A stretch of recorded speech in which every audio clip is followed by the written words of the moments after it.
to Camelin.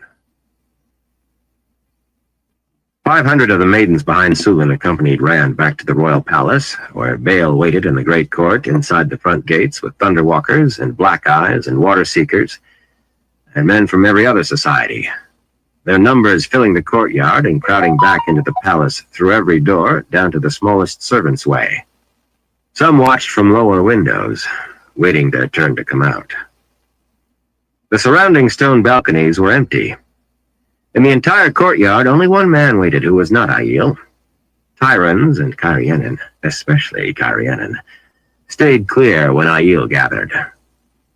The exception stood above Bael on the wide gray steps leading into the place. Heaven, with the crimson banner hanging limply from its staff, and no more expression surrounded by Aiel than at any other time.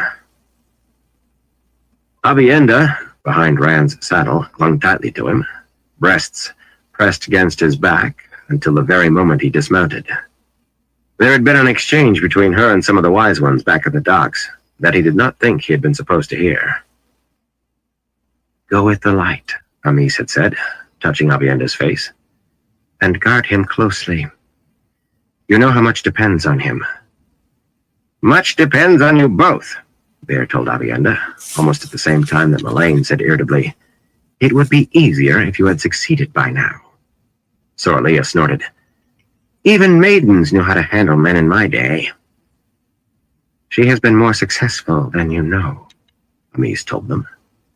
Aviendha shook her head.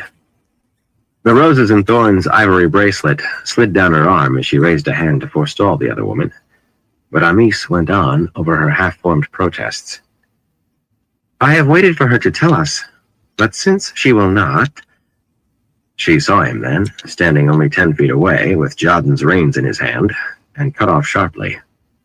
Aviendha turned to see what Amis was staring at. When her eyes found him, bright crimson suffused her face, then drained away so suddenly that even her sun-dark cheeks looked pale. The 4 wise ones fixed him with flat, unreadable gazes. Asmodean and Matt came up behind him, leading their horses. "Do women learn that look in the cradle?" Matt muttered. "Do their mothers teach them? I'd say the mighty Kara Karn will get his ears singed if he stays around here much longer." Shaking his head, Rand reached up as Aviendha swung a leg over to slide down, and lifted her from the dapple's back. For a moment, he held her by the waist, looking down into her clear blue-green eyes.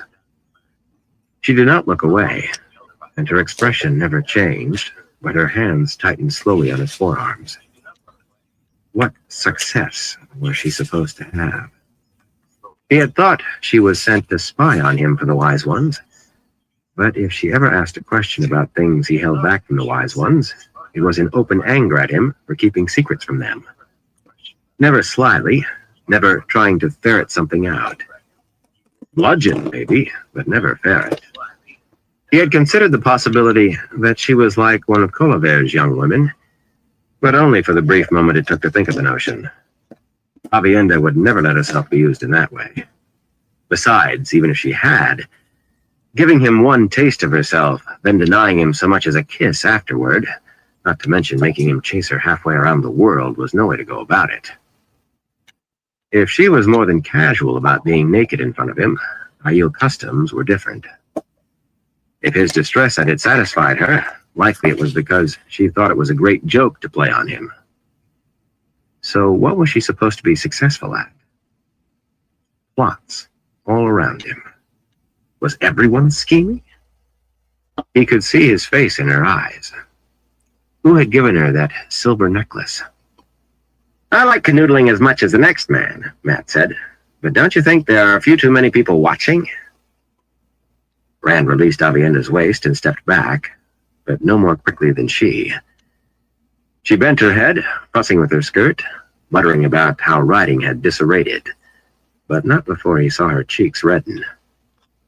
Well, he had not meant to embarrass her. Scowling around the courtyard, he said, "Cheers, Fire. I told you I don't know how many I'll have I the can cameras take, turn man." on in just a second."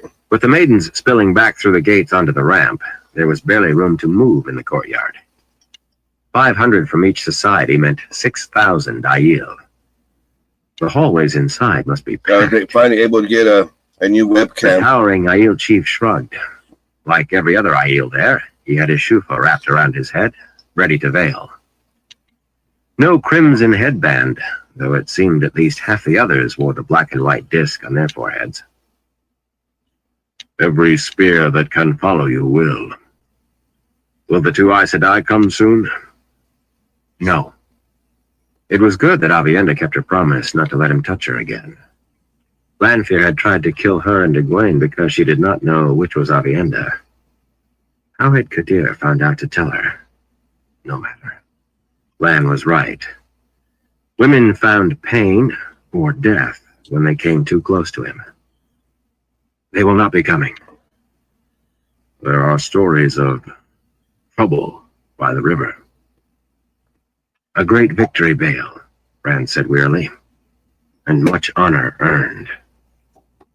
But not by me. Tevin came down past Bale to stand behind Rand's shoulder, with the banner, his narrow, scarred face absolutely blank. Does the whole palace know about this, then? Rand asked. I heard, Tevin said. His jaw worked, chewing for more words. Rand had found him a replacement for his patched country coat.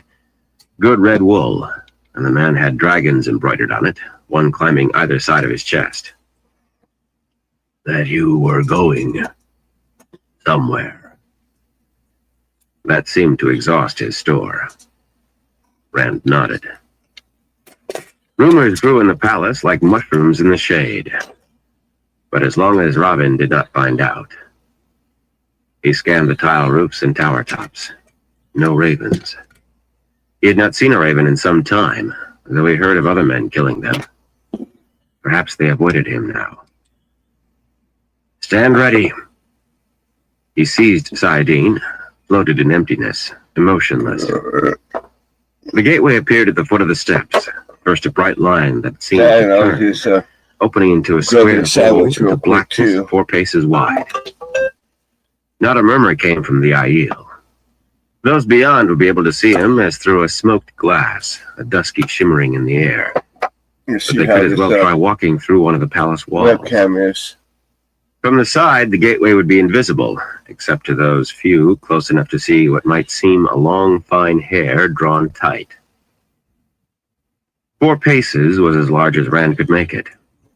There were limits for one man by himself, Osmodian claimed. It seemed there were always limits. The amount of Saidin you drew did not matter. The one power had little to do with gateway, really. Only nothing. Beyond was something else. A dream of a dream, Osmodian called it. He stepped through onto what appeared to be a paving stone lifted from the courtyard.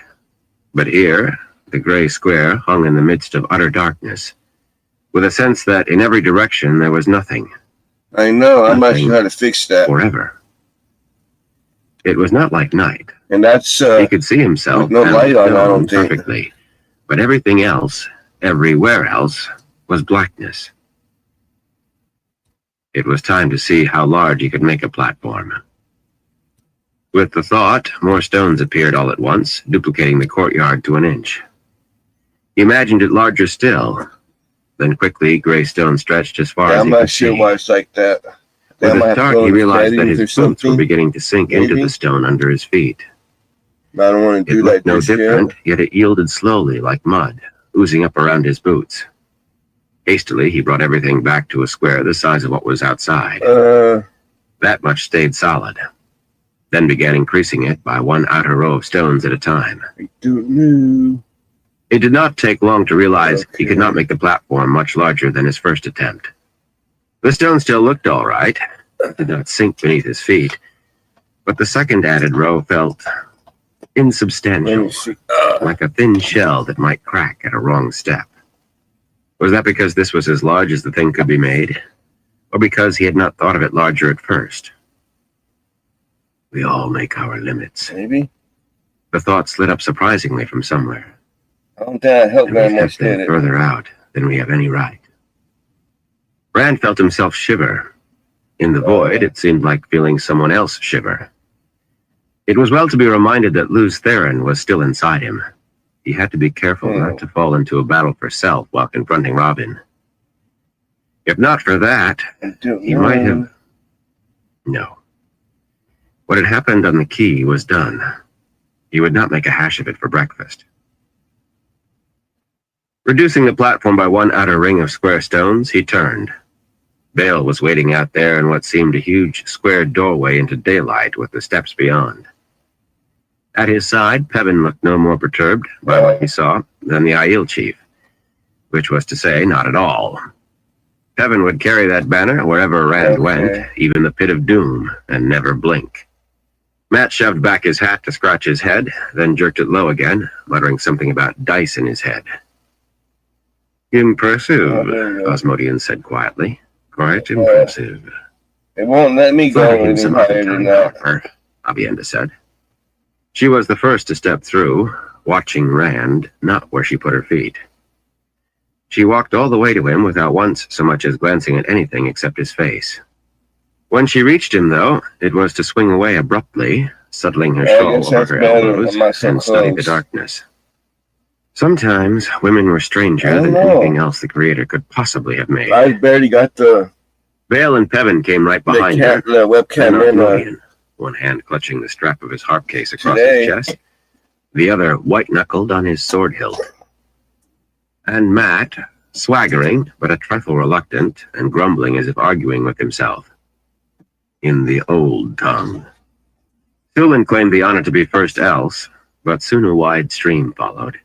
Not just Maidens of the Spear, but Tyne Shari, True Bloods, and Far Aldazar Din, Brothers of the Eagle, Red Shields and Dawn Runners, Stone Dogs and Knife Hands. Representatives of every society crowding through. As the numbers increased, Rand moved to the far side of the platform from the gateway. There was no need to see where he was going, really, but he wanted to. I guess it's good and bright because he could have remained at the other end or gone to one side. The blue light I have. Action here was mutable. Whatever way he chose to move would take him to Caemlyn if done properly. And to the endless black of nowhere, I would have to use done wrong. Something like that. Except for Bale and Sulin, and Aviendha, of course. I was having the Aiel left a little space around him and Matt. This little flashlight before. Stay away from the edge. Really dark, said. So the Aiel nearest him moved back all the foot. He could not see over the forest of Shufa-shrouded heads. Is it full? He called. The thing might hold half those who wanted to go, but not many more. Is it full? Yes, a woman's voice called back finally, reluctantly. He thought it sounded like Lamel. He's curious. But there was still a milling in the gateway. Even with the light off, sure there must be room for one more. Enough! Rand shouted. No more! Clear the gateway! Everyone stand well clear. Yeah, that's pretty good. He did not want what had happened to the Shontan spear to happen here to living flesh. A pause, and then... It is clear. It was Lamel. He would have bet his last copper that Inala and Kamara were back there somewhere too. Right. The gateway seemed to turn sideways, thinning until it vanished with one final flash of light. Blood and ashes, Matt muttered, leaning disgustedly on his spear. This is worse than the flaming ways, which earned him a startled look from Osmodian, and a considering one from Bale. Matt did not notice. He was too busy glaring at the blackness. There was no sense of motion, no breeze to stir the banner Peven held. They could have been standing still, but Rand knew better. He could almost feel the place they were approaching draw nearer. If you come out too close to him, he will sense it. Osmodian licked his lips and avoided looking at anyone. At least, that is what I have heard. I know where I am going, Rand said. Not too close, but not too far. He remembered the spot well. No movement. Endless black, and them hanging in it, motionless. Half an hour passed, perhaps. A slight stir ran through the There we Aiel. go. "What is it?" Rand asked. Murmurs came across the platform. "Someone fell," a bulky man near him said at last. Rand recognized him. It was Mekiar. He was Kor Darai, a night spear. He wore the red headband. "Not one of the..." Rand began, then caught Sulin looking at him flat-eyed. He turned to stare out into the darkness, anger a stain, the motionless void. So it was not supposed to matter more to him if one of the maidens had fallen, was it? Falling forever through endless black. Did humanity crack before death? From starvation or fear? In that fall, even an Aiel must eventually find fear strong enough to stop a heart. He almost hoped so. It must be more merciful than the other. Burn me. What happened to all that hardness I was so proud of? A maiden or a stone dog, a spear is a spear. Only thinking it could not make it so. I will be hard. He would let the maidens dance the spears where they wished. He would. And he knew he would search out the name of everyone who died, that every name would be another knife cut on his soul. I will be hard. The light help me, I will. The light help me. Seemingly motionless, hanging in blackness. The platform Get stopped. another one out of that little bit. It was hard to say how he knew, when he could tell it was moving before, but he did. And the gateway opened in the same way it had in the courtyard in Kyrian. The angle of the sun had hardly changed, but here early morning light shone on a paved street and a rising slope with drought-killed flowers. A slope topped by a stone wall 2 spans high or more. The stones worked rough, so it seemed something natural. Above that wall, he could see the golden domes of the royal palace of Anik. A few of the pale spires, banners rippling the white lion on a breeze. On the other side of that wall was the garden where he had first met Elaine. Blue eyes floated accusingly outside the void, the darting memory of kisses stolen in tears, the memory of a letter laying her heart and soul at his feet, of messages borne by Egwene professing love. What would she say if she ever learned about Avienda, about that night together in the snow hut? Memory of another letter, icily spurning him, a queen condemning a swineherd to outer darkness. It did not matter. Lan was right. But he wanted... what? Who? Blue eyes, and green, and dark brown. Elaine, who maybe loved him, and maybe could not make up her mind. Avienda, who taunted him with what she would not let him touch. Min, who thought him a wool-headed fool. All that flashed along the boundaries of the void. He tried to ignore it, to ignore anguished memories of another blue-eyed woman, lying dead in a palace corridor so long ago. He had to stand there while Aiel dashed out behind Bale, veiling themselves, spreading left and right. It was his presence that maintained the platform. It would vanish as soon as he stepped through the gateway. Avienda waited almost as calmly as Pevin, though she did occasionally put her head out to frown faintly in one direction or the other down the street. Osmodian fingered his sword and breathed too quickly. Rand wondered whether the man knew how to use the thing. Not that he would have to. Rand stared up the wall, as though at a bad remembrance. He had entered the palace this way once, too.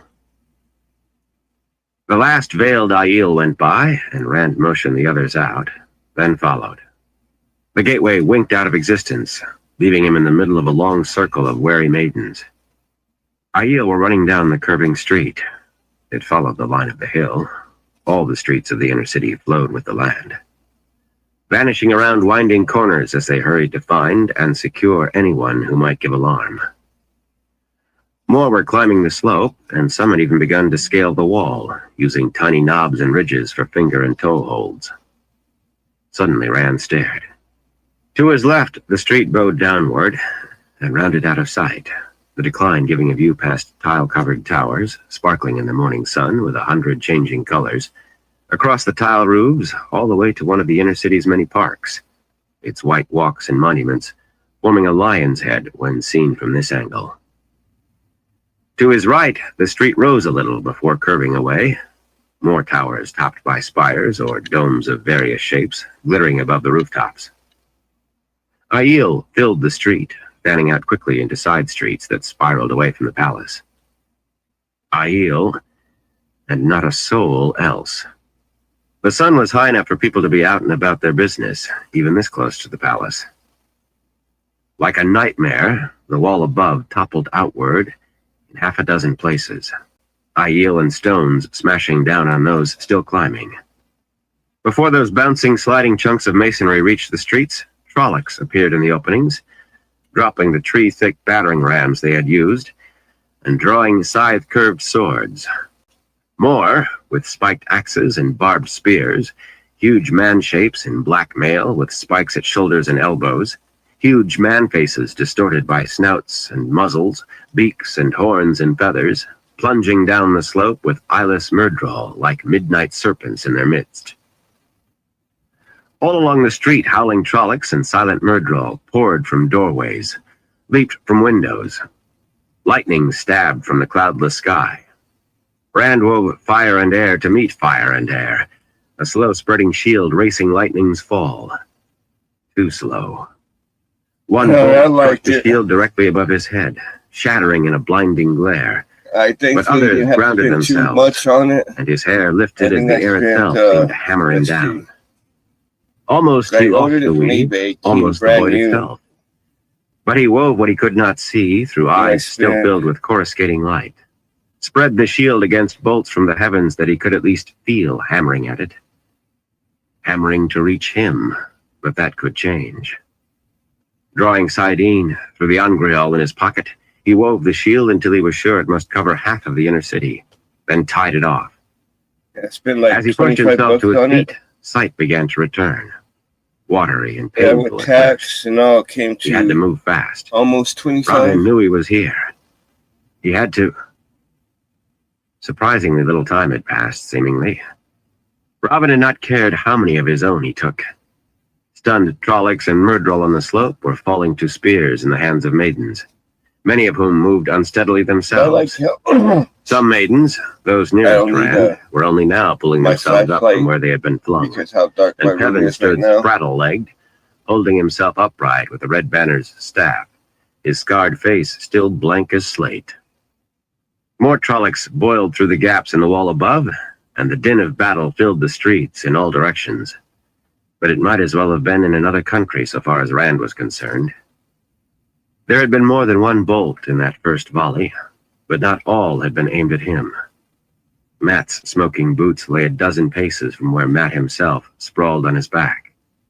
Tendrils of smoke rose from the black haft of his spear, too, from his coat, even from the silver fox head hanging out of his shirt, that had not saved him from a man's channeling.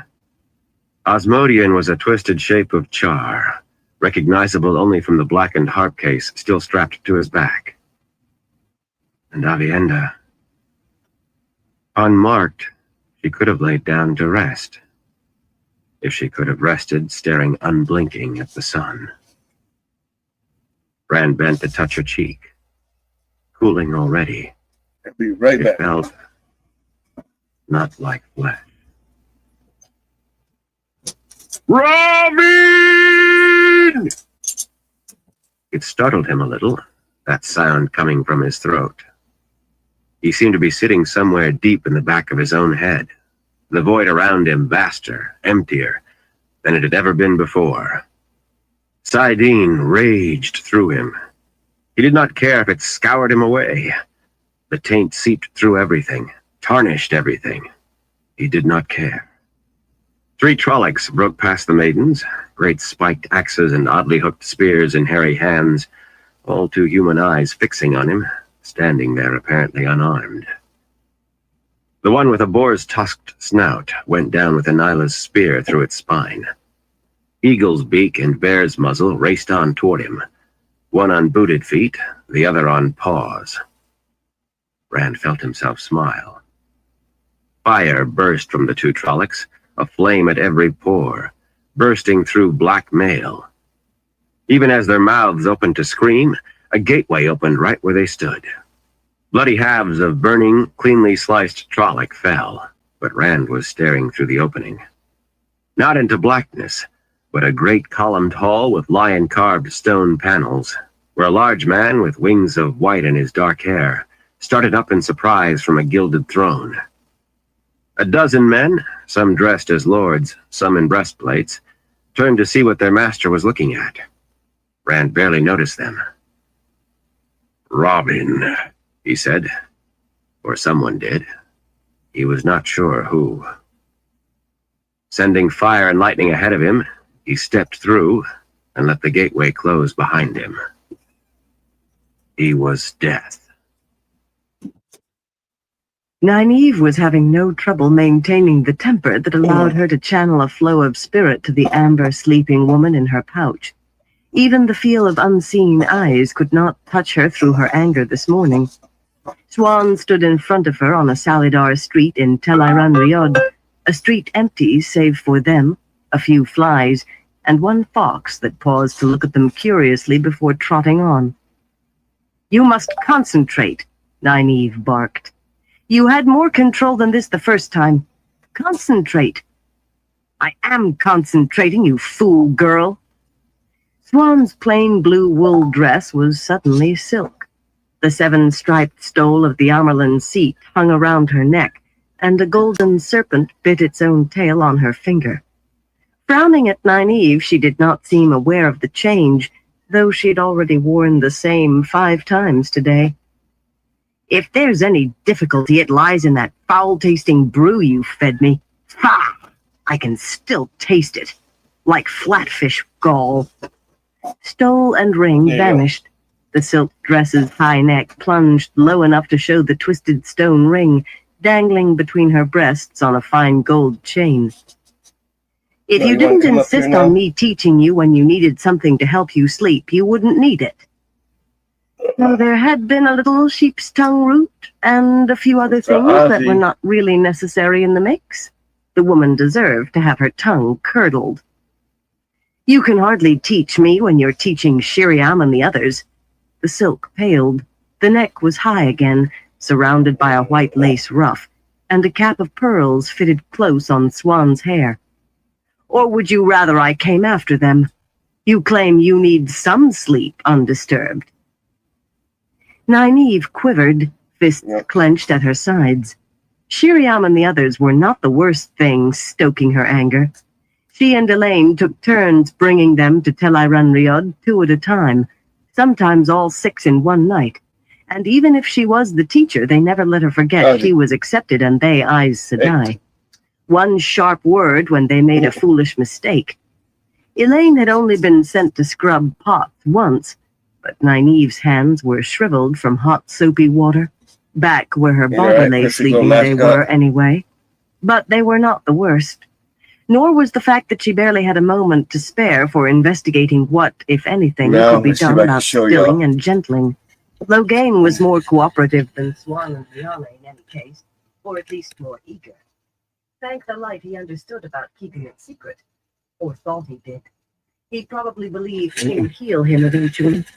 No, worse than that was that Phelan had been tested and raised, not Aes Sedai, not without the oath rod, which was tight in the tower, but to something more than accepted. Phelan wore any dress she chose now, and if she could not wear the shawl or choose an Ajah, she had been given other authority. Nynaeve thought she had fetched more cups of water, more books, left deliberately, she was sure, more pins and ink jars and other useless things in the last 4 days than she had her entire stay in the tower. Yet even Phelan was not the worst of all. She did not even want to remember that. Her anger could have heated a house in winter. "Let's put a hook in your gills today, girl." Swan had on a gown like those Liana wore, only more How sheer you than doing, even Charles? Liana Hell would yeah, ever that's wear good, in public. Charles. So thin it was hard to tell what color it was. Not the first time she had had that on today either. What was perking around in the back of the woman's mind? In the world of dreams, things like these changes of clothing betrayed thoughts you might not even know you had. You have been almost decent company until today, How's your Swan day, continued evening going, irritably, Charles? then paused. Until today, I see it now. Yesterday afternoon, Shiriam assigned Theodrin to begin helping you break down that block you've built up. Is that what has your shift in a twist? You don't like Theodrin telling you what to do? She's a wilder too, girl. If anyone can help Hell you yeah. learn to channel without That's eating good. nettles first, she... And what has you so jittery you can't hold your dress still? Theodrin. That was what really hurt. The failure. Maybe it's something I heard last night? Theodrin was even-tempered, good-humored, patient. She said it could not be done in one session. Her own block had taken months to demolish, and she had finally realized she was channeling long before going to the tower. Still, failure hurt. And worst of all, if anyone ever discovered that she had cried like a baby in Theodrin's comforting arms when she knew she was failing. Hell yeah, I heard you Charles. heaved Gareth Bryn's boots at his head when That's he told good. you to sit down and polish them properly. He still doesn't know Min does the polishing, does he? So he turned you upside down and... Swan's full-armed slap wrung her ears. For an instant she could only stare at the other woman, eyes going wider and wider. With a wordless shriek, she tried to punch Swan in the eye. Tried, because somehow Swan had tangled a fist in her hair. A moment later they were down in the dirt of the street, rolling about and screaming, flailing wildly. Grunting, Nynaeve thought she was getting the better of it, even if she did not know whether she was on the top or the bottom half the time. Swan was trying to yank her braid out by the roots with one hand, while the other pounded at her ribs or anything else it could find, but she had the woman the same way, and Swan's yanking and punching were definitely growing weaker, and she herself was going to pound Swan senseless in another minute, then snatch her bald. Nynaeve yelped as a toe caught her hard on the shin. The woman kicked. Nynaeve tried to knee her, but it was not easy in skirts. Kicking was not fighting fair. Suddenly, Nynaeve realized that Swan was shaking. At first, she thought the woman was crying. Then she realized it was laughter. Pushing herself up, she brushed strands of hair out of her face. Her braid was all but undone, and glared down at the other woman. What are you laughing at? Me? If you are... Not at you. At us. Still quivering with mirth, Swan shoved Nynaeve off her.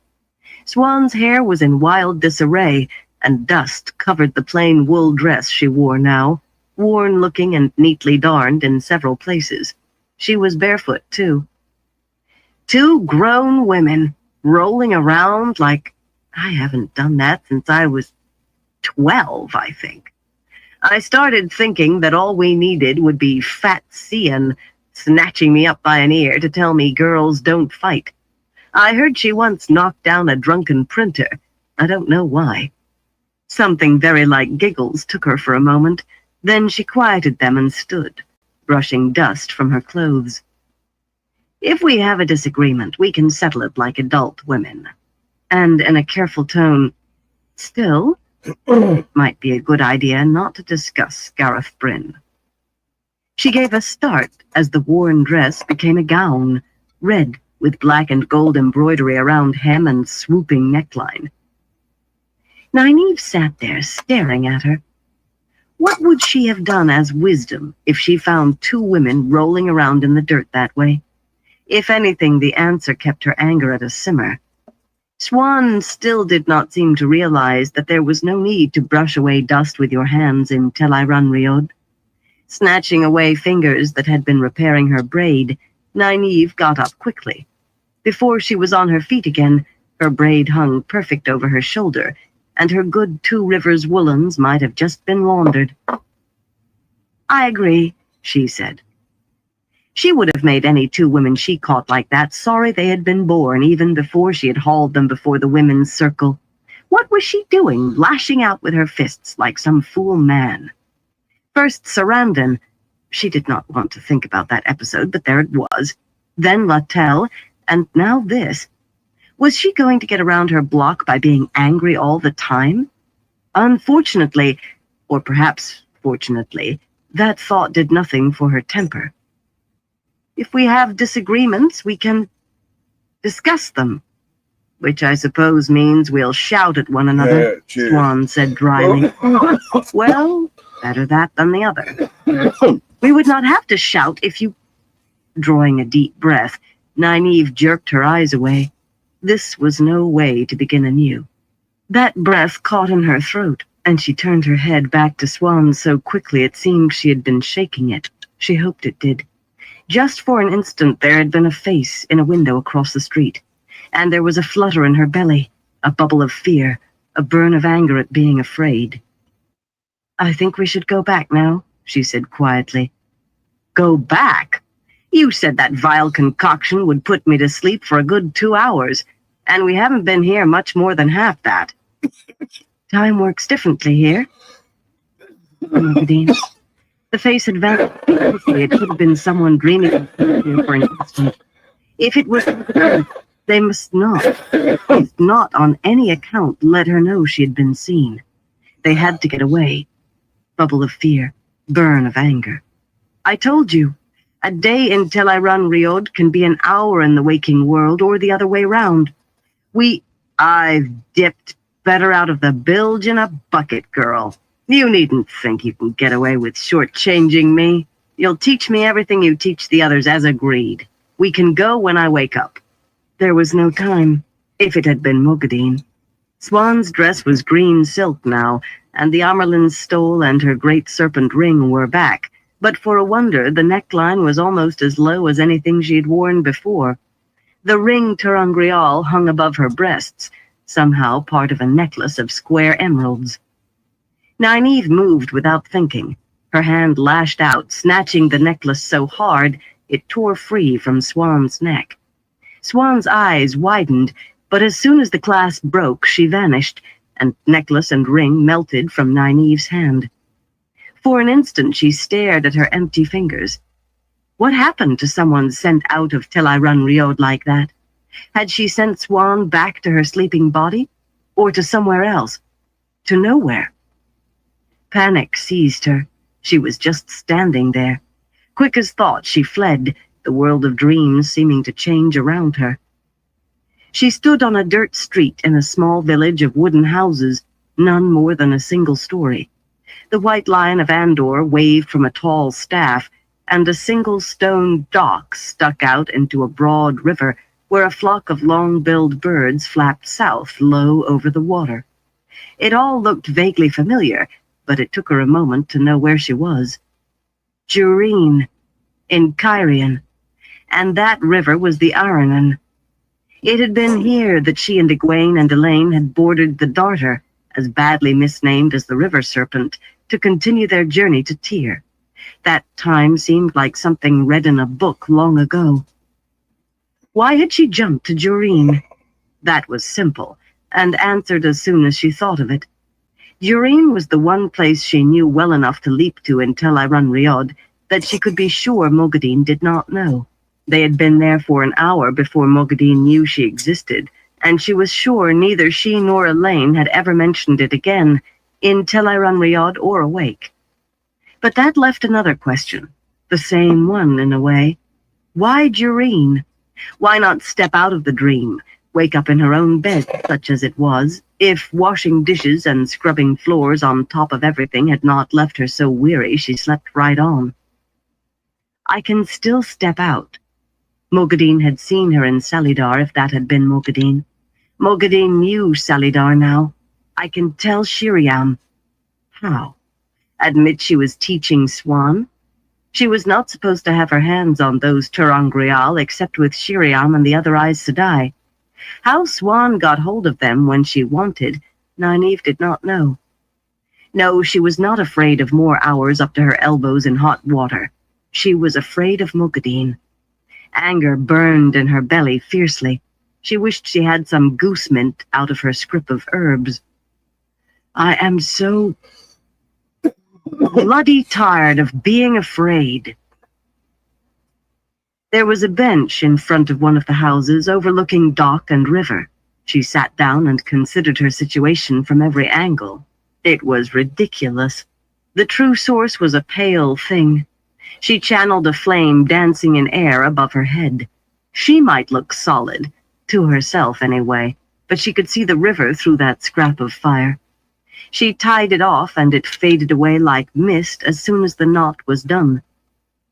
How could she face Mogadeen when the weakest novice in Salidar could match or better her strength?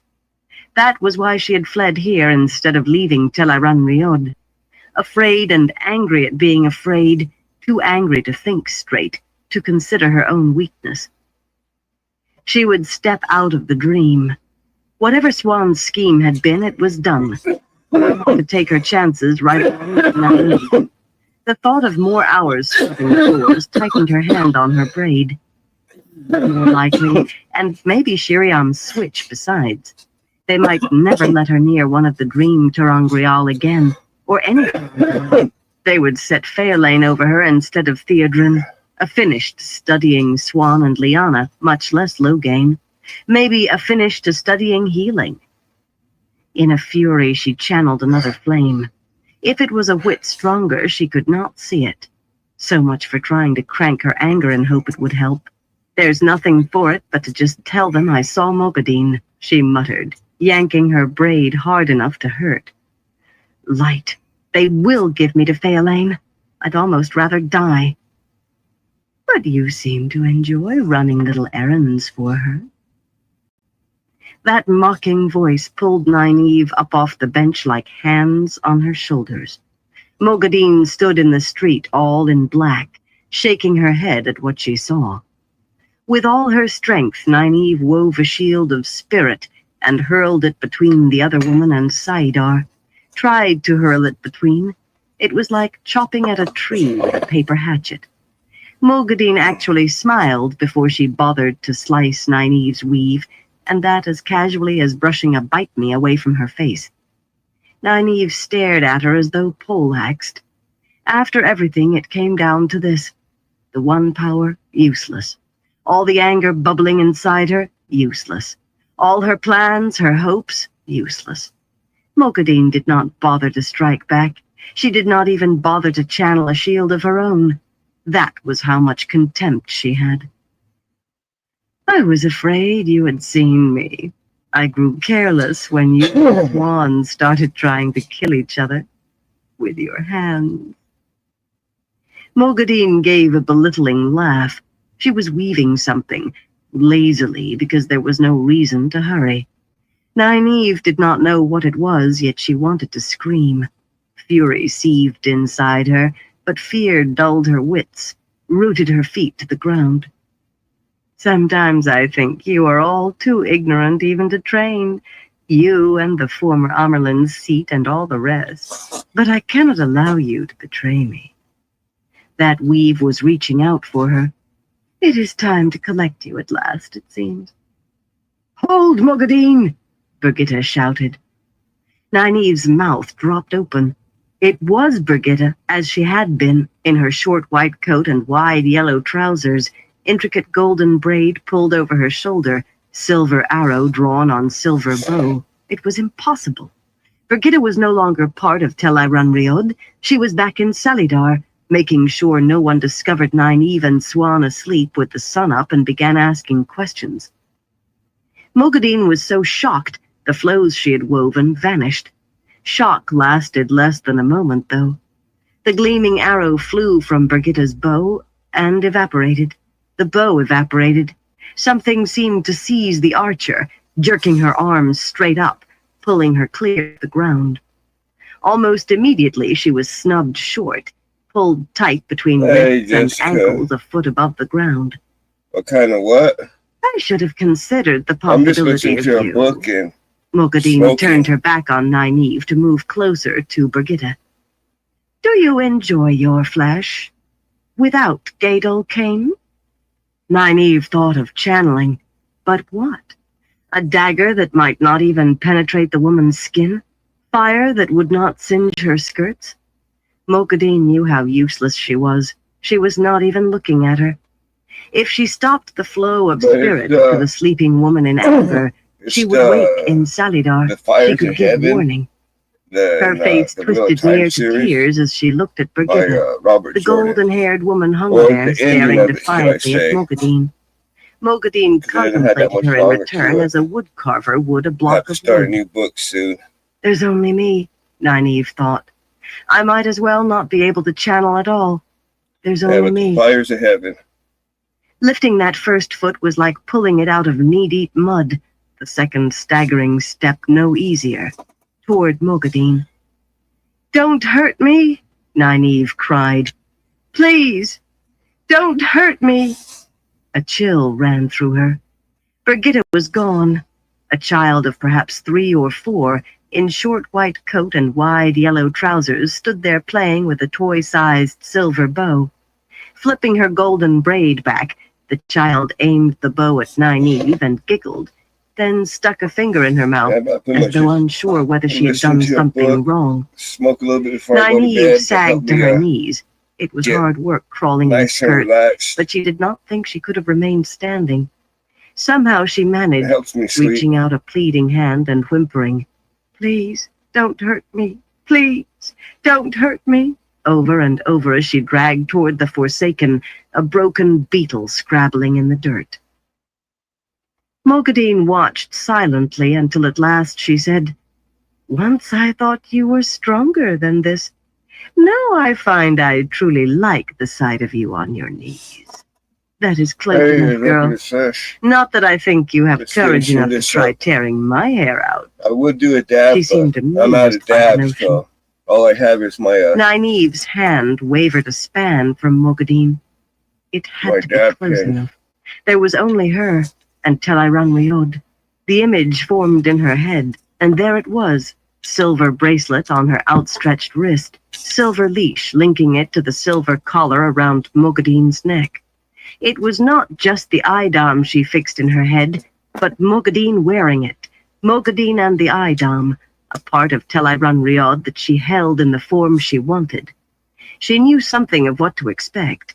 She had worn an Idam's bracelet briefly once, in Falma. In a strange way, she was aware of Mokadeen in the same way she was aware of her own body, her own emotions. 2 sets, each distinct, but each in her own head. One thing she had only hoped, because Elaine insisted it was so. The thing was indeed a link. She could feel the source through the other woman. Mokadeen's hand leaped to the collar, shock rounding her eyes. Rage and horror. Rage more than horror at first. Nynaeve felt them almost as if they were her own. Mokadeen had to know what the leash and collar was, yet she tried to channel anyway. At the same time, Nynaeve felt a slight shifting in herself, in the Idam, as the other woman tried to bend Telairan Riod to herself.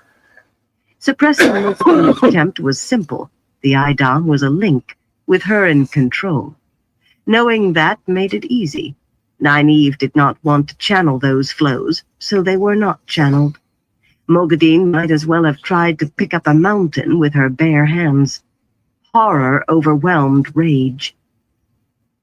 Getting to her feet, Nynaeve fastened the proper image in her mind. She did not just imagine Mokadeen leashed in the Idam. She knew Mokadeen was leashed, as firmly as she knew her own name. The sense of shifting, of her skin trying to crawl, did not go away, though. Stop that, she said sharply. The Idam did not move, but it seemed to tremble unseen. She thought of the black wasp nettles lightly brushing the other woman from shoulders to knees.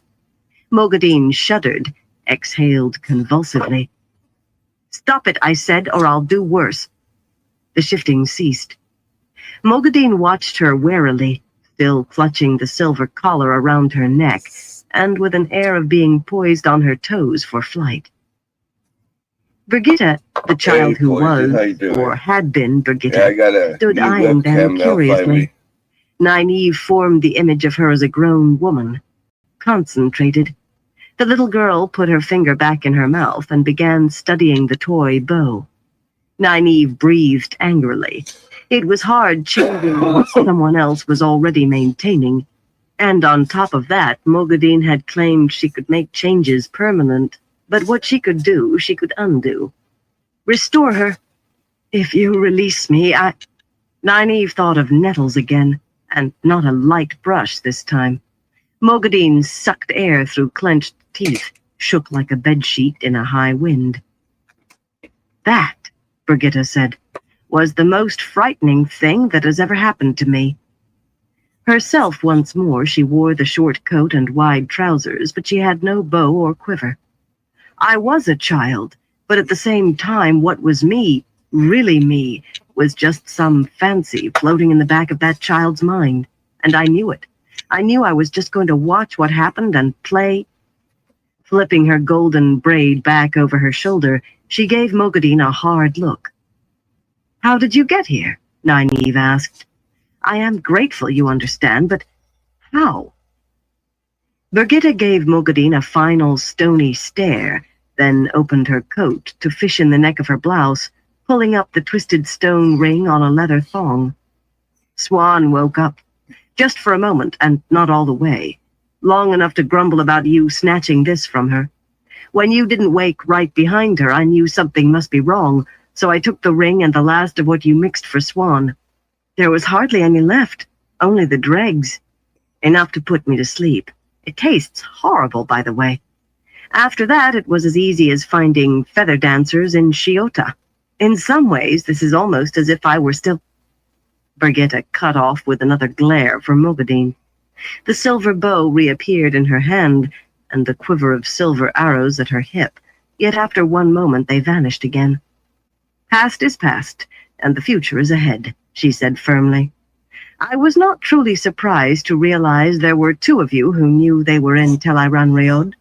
I knew the other must be her, and when I arrived and saw the pair of you, it seemed as if she had already captured you, but I hoped that if I distracted her, you might come up with something.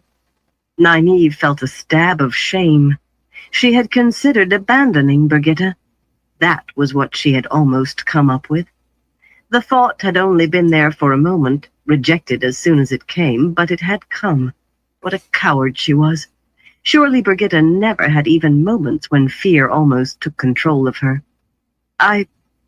A faint taste of boiled cat fern and powdered maven's leaf.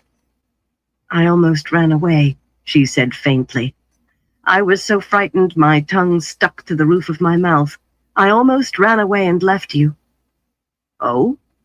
Nynaeve writhed inside as Brigitta considered her. But you did not, did you? I should have loosed before I called out, but I've never felt comfortable shooting anyone from behind, even her. Still, it all worked out. But what do we do with her now? Mogadine certainly seemed to have overcome her fear. Ignoring the silver collar around her throat, she watched Nynaeve and Brigitta as though they were the prisoners, not she, and she was deliberating what to do with them. Except for an occasional twitch of her hands, as if she wanted to scratch where her skin held the memory of nettles, she appeared black-clad serenity. Only the Idam let Nynaeve know there was fear in the woman, almost a gibbering, but pushed down to a muted buzz. She wished the thing let her know what Mogadine was thinking as well as feeling. Then again, she was just as glad not to be inside the mind behind those cold, dark eyes. Before you consider anything drastic, Mogadine said, remember that I know much that would be useful to you. I have observed the other chosen, peeked into their schemes. Is that not worth something?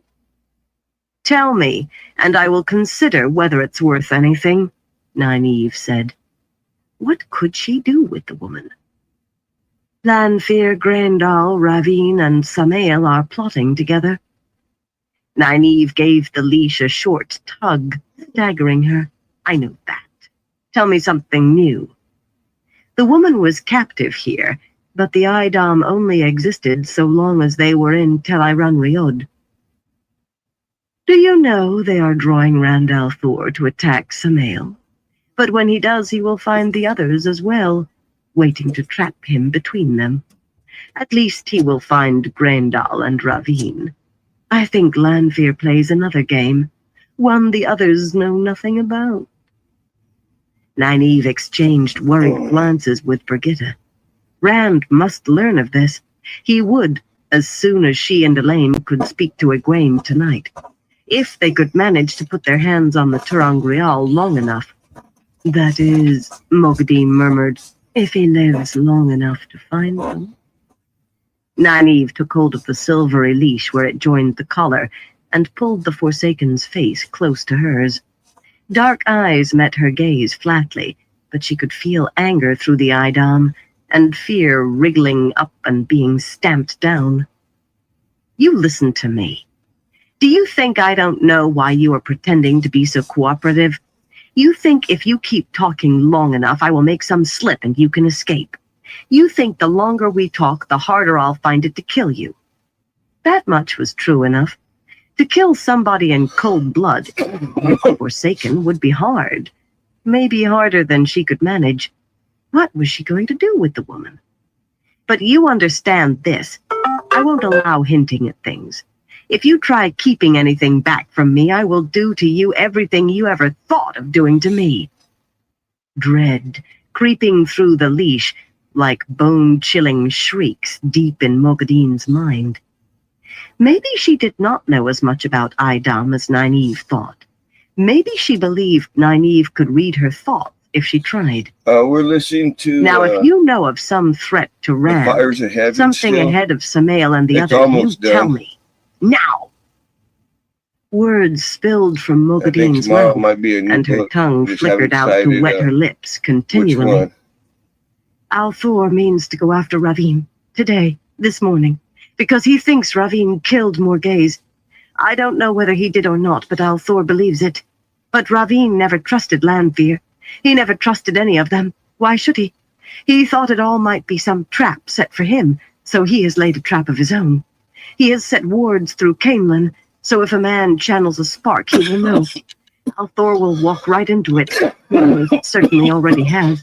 I think he went to his firing right after sunrise. I had no part of it. What am I doing? Nynaeve wanted to shut her up. The fierce sweat glistening on the woman's face made her sick. But if she had to listen to that Yeah, pleading the voice, same one too, I've been playing for a little she bit. started to channel, And I wondering played a whether she whole would be book strong through. enough to hold Mogadeen's tongue, then smiled. She was linked to Mogadeen and in control. Mogadeen's eyes bulged as she wove flows to stop her own mouth and tied them. Nynaeve added plugs for her ears, too, before turning to Brigitte. What do you think? Elaine's heart would I break. was there for a She minute. loves her mother. I need to I know that. start doing that Nynaeve took a breath. again. I will I've cry been with her and mean slacking on every it. tear, but right now I must I worry about Rand. was putting I think she was telling the truth. a title of the almost book feel in it. She the caught the title silver of leaf the- just below her I guess the bracelet and title shook it. of my life, Maybe it's this, and I put the and title of maybe the it was book. imagination. What do you believe? Then I put like part 1, That is 2, the 3, truth. depending on. She was never very much brave more in unless order she when I clearly stop had the it and upper when I start. hand That way you or can thought she could get it. And keep you up. certainly put the That way fear you of know the if you light into her. miss one or not. Nynaeve grimaced. Brigitte's every word just put been another bubble of slacking. anger in her belly. She was never When I- very when I, brave, on the except next when she book, clearly had the upper hand. I definitely gonna That could describe make sure herself. to put She had put remember the fear to of the light title into in again. Mogadeen. She had, and she had meant every word when she said it. Boxing somebody's ears when they needed it was one thing. Threatening torture, wanting to torture, even Mogadeen, was something else again. And here she was trying to avoid what she knew she had to do. Never very brave, except when she clearly had the upper hand. This time the bubble of anger was seeded by herself. We have to go to Caemlyn. I do it. With her. I may not be able to channel strongly enough to tear paper as I am, but with the eidam I can use her strength. You won't be able to affect anything in the waking world from Tel'aran'rhiod, Brigitte said quietly. I know, but I have to do something. Brigitte threw back her head and laughed. Oh, Nynaeve, it is such an embarrassment being associated with such a coward as you. Abruptly, her eyes widened in surprise. There wasn't much of your potion left. I think I am wake. In mid-word, she was simply no longer there. Taking a deep breath, Nynaeve untied the flows around Morgadine, or made her do it. With the Eidam, it was hard to tell which, really. She wished Brigitte was still there, another pair of eyes. Someone who probably knew Tel'aran'rhiod Rhiod better than she ever could. Someone who was brave. We are taking a trip, Morgadine, and you are going to help me with every last scrap of you. If anything takes me by surprise, suffice it to say, anything that happens to the one wearing this bracelet happens to the one wearing the collar, only about tenfold. The sickly look on Morgadine's face said she believed, which was just as well, since it was true. Another deep breath, and Nynaeve began forming the image of the one place in Caemlyn she knew well enough to remember, the royal palace where Elaine had taken her. Ravine must be there, but in the waking world, not the world of dreams. Still, she had to do something. Tel'aran'rhiod Rhiod changed around her. Chapter 55. The Threads Burn. Rand stopped. A long scorch along the corridor wall marked where half a dozen costly tapestries had gone to ash. Flames licked upward on another. A number of inlaid chests and tables were only charred ruins. Not his work. 30 paces further on, red-coated men in breastplates and helmets with barred face guards lay contorted in death on the white floor tiles, useless swords in hand.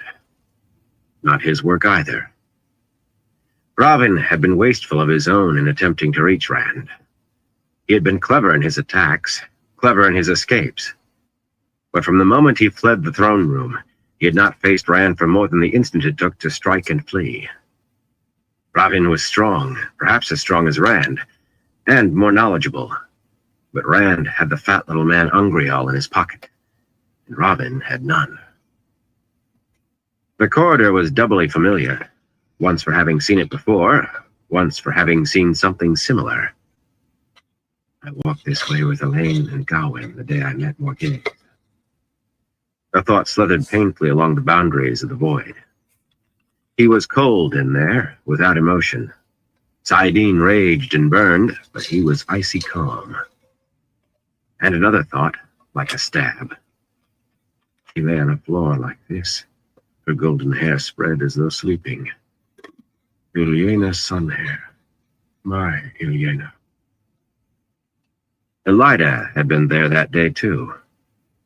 She foretold the pain I'd bring. She knew the darkness in me. Some of it. Enough. Ilyena, I did not know what I was doing. I was mad. I was mad. Oh, Ilyena. Elida knew. Some. But she did not tell even all of that. Better if she had told. Oh, Light, is there no forgiveness? I did what I did in madness. Is there no mercy?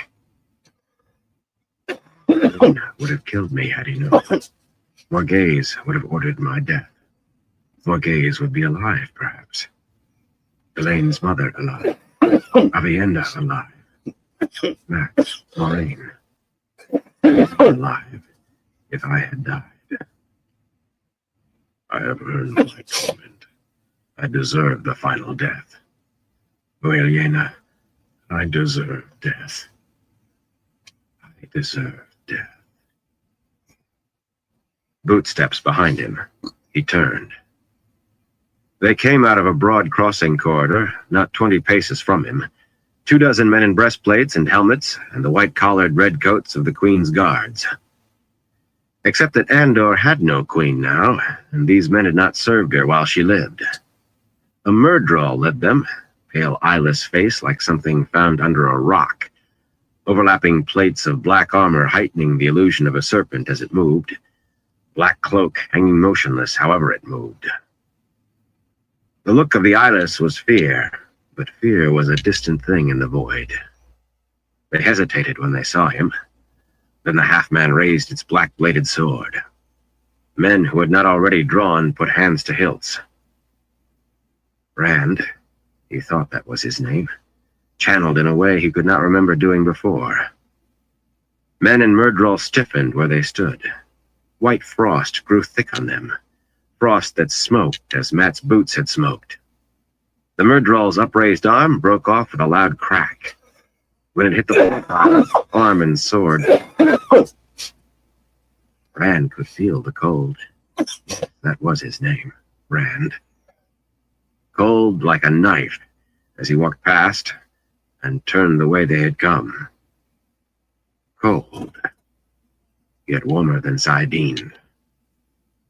A man and a woman crouched against the wall, servants liveried in red, short of their middle years, and hugging each other as though for protection.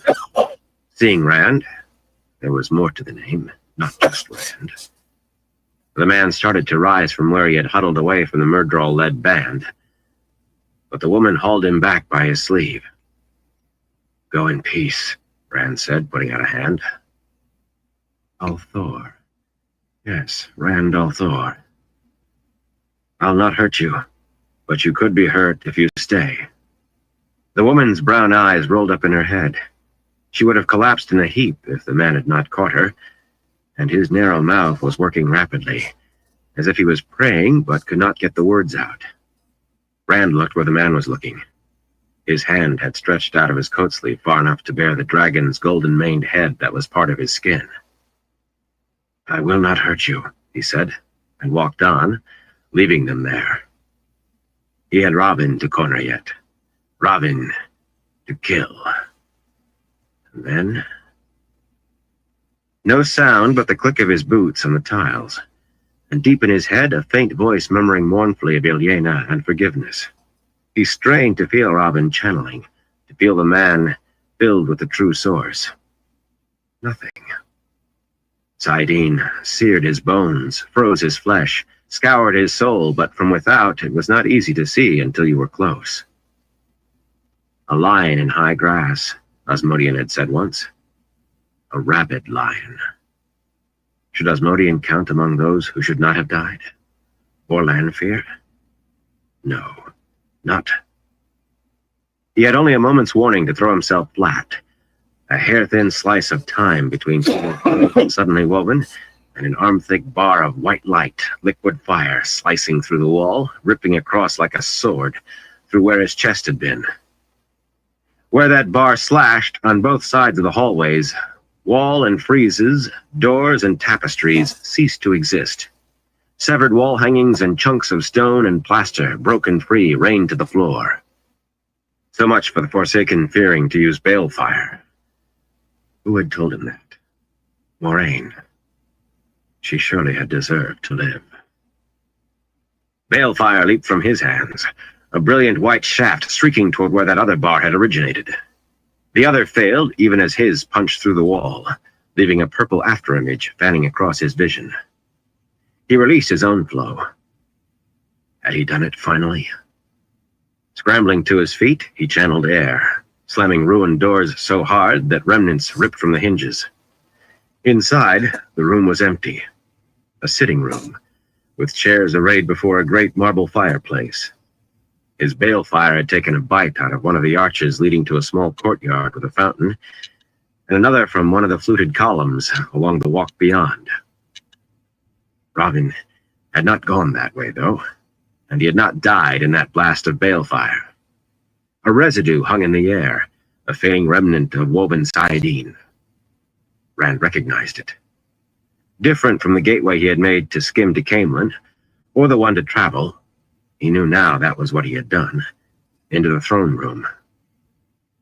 But he had seen one like this in Tyr, had made one himself. He wove another now. A gateway, an opening at least, a hole in reality. It was not blackness on the other side. In fact, if he had not known the way was there, if he could not have seen the weave of it, he might not have known. There before him were the same arches opening onto the same courtyard and fountain, the same columned walk. For an instant, the neatly rounded holes his balefire had made in arch and column wavered, filled, then were holes again. Wherever that gateway led, it was to somewhere else, a reflection of the royal palace as once it had been a reflection of the Stone of Tyr. Vaguely, he regretted not talking to Asmodean about it while he had the chance. But he had never been able to speak of that day to anyone. It did not matter. On that day, he had carried Collindor, but the Angreal in his pocket had already proved enough to harry Robin. Stepping through quickly, he loosed the weave and hurried away across the courtyard as the gateway vanished. Robin would have felt that gate if he was close enough and trying. The fat little stone man did not mean he could stand and wait to be attacked. No sign of life, except for himself and one fly. That was the way it had been in Tyr, too. Stand lamps in hallways stood unlit, with pale wicks that had never seen a flame. Yet, even in what should have been the dimmest hall, there was light, seemingly coming from everywhere and nowhere. Sometimes those lamps moved, too, and other things as well. Between one glance and the next, a tall lamp might have moved a foot, a vase in a niche an inch. Little things, as if someone had shifted them in the time his eyes were away. Wherever this was, it was a strange place. It came to him, as he trotted along another colonnade, sensing for Robin, that he had not heard the voice crying over Ilyena since he channeled balefire. Perhaps he had somehow chased Lews Therin out of his head. Good. He stopped at the edge of one of the palace gardens.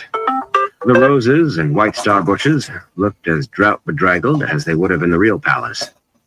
On some of the white spires rising above the rooftops, the white lion banner rippled, but which spire could change in the blink of an eye. Good. If I don't have to share my head with. He felt odd, insubstantial. He raised his arm and stared. He could see the garden through coat sleeve and arm as though through a mist that was thinning. When he glanced down, he could see the walk's paving stones through himself. No! It was not his thought. An image began to coalesce. A tall, dark-eyed man with a worry-creased face and more white in his hair than brown. I am Lews Therin. I am Randall Thor, Rand broke in. He did not know what was happening, but the faint dragon was beginning to fade from the misty arm held in front of his face. The arm began to look darker, the fingers on his hand longer. I am me. That echoed in the void. I am Randall Thor. He fought to picture himself in his own mind, struggled to make the image of what he saw in the mirror every day shaving, what he saw in a stand mirror dressing. It was a frantic fight. He had never really looked at himself. The two images waxed and waned, the older dark-eyed man and the younger with blue-gray eyes. Slowly the younger image firmed, the older faded. Slowly his arm grew more solid. His arm, with the dragon twined round it, and the heron branded into his palm. There had been times he hated those marks, but even enclosed within the emotionless void, he almost grinned to see them. Why had Lews Therin tried to take him over? To make him into Lews Therin? He was sure that was who that dark-eyed man with the suffering face had been. Why now? Because he could in this place, whatever it was? Wait. It had been Lews Therin who shouted that adamant no. Not an attack by Lews Therin. By Robin, and not using the power. If the man had been able to do this back in Caemlyn, the real Caemlyn, he would have. It had to be some ability he had gained here. And if Robin had gained it, perhaps he had too. The image of himself had been what held him, brought him back. He focused on the nearest rose bush, a thing a span high, and imagined it growing thin, foggy. Obediently, it melted away to nothing. But as soon as the picture in his mind was nothing, the rose bush was suddenly back, just as it had been. Rand nodded coldly. It had limits then. There were always limits and rules, and he did not know them here. But he knew the power, as much as Osmodian had taught him, and he had taught himself. And Saladin was still in him, all the sweetness of life, all the corruption of death. Ravin had to have seen him to attack. With the power, you had to see something to affect it, or know exactly where it was in relation to you, down to a hair. Perhaps it was different here, but he did not think so. He almost wished Luz Theron had not gone silent again. The man might know this place and its rules. Balconies and windows overlooked the garden, in some places 4 stories high. Ravin had tried to unmake him. He drew on the raging torrent of Saladin through the Ungrial. Lightnings flashed from the sky, 100 forking silver bolts, more, stabbing at every window, every balcony. Thunder filled the garden, erupting chunks of stone. The air itself crackled, and the hair on his arms and chest tried to stand under his shirt. Even the hair on his head began to lift. He let the lightnings die. Here and there, bits of shattered stone window frame and balcony broke loose. The crash of their fall muted by the echoes of thunder still ringing in his ears. Gaping holes peered down now where windows had. They looked like sockets in some monstrous skull, the ruined balconies like a dozen splintered mouths. If Ravin had been at any of them, he was surely dead. Rand would not believe it until he saw the corpse. He wanted to see Ravin dead. Wearing a snarl he did not know was there, he stalked back into the palace. He had wanted to see Ravin die. Nynaeve hurled herself flat and scrambled along the hall floor as something slashed through the nearest wall. Mogadine slithered as fast as she, but if the woman had not, she would have hauled her by the eidam. Had that been Rand or Ravin? She had seen bars of white fire, liquid light, like that in Tanchico, and she had no wish to be anywhere near one again. She did not know what it was, and she did not want to know. I want to heal, burn both of these fool men, not learn a fancy way to kill. She levered herself up to a crouch, peered back the way they had come. Nothing.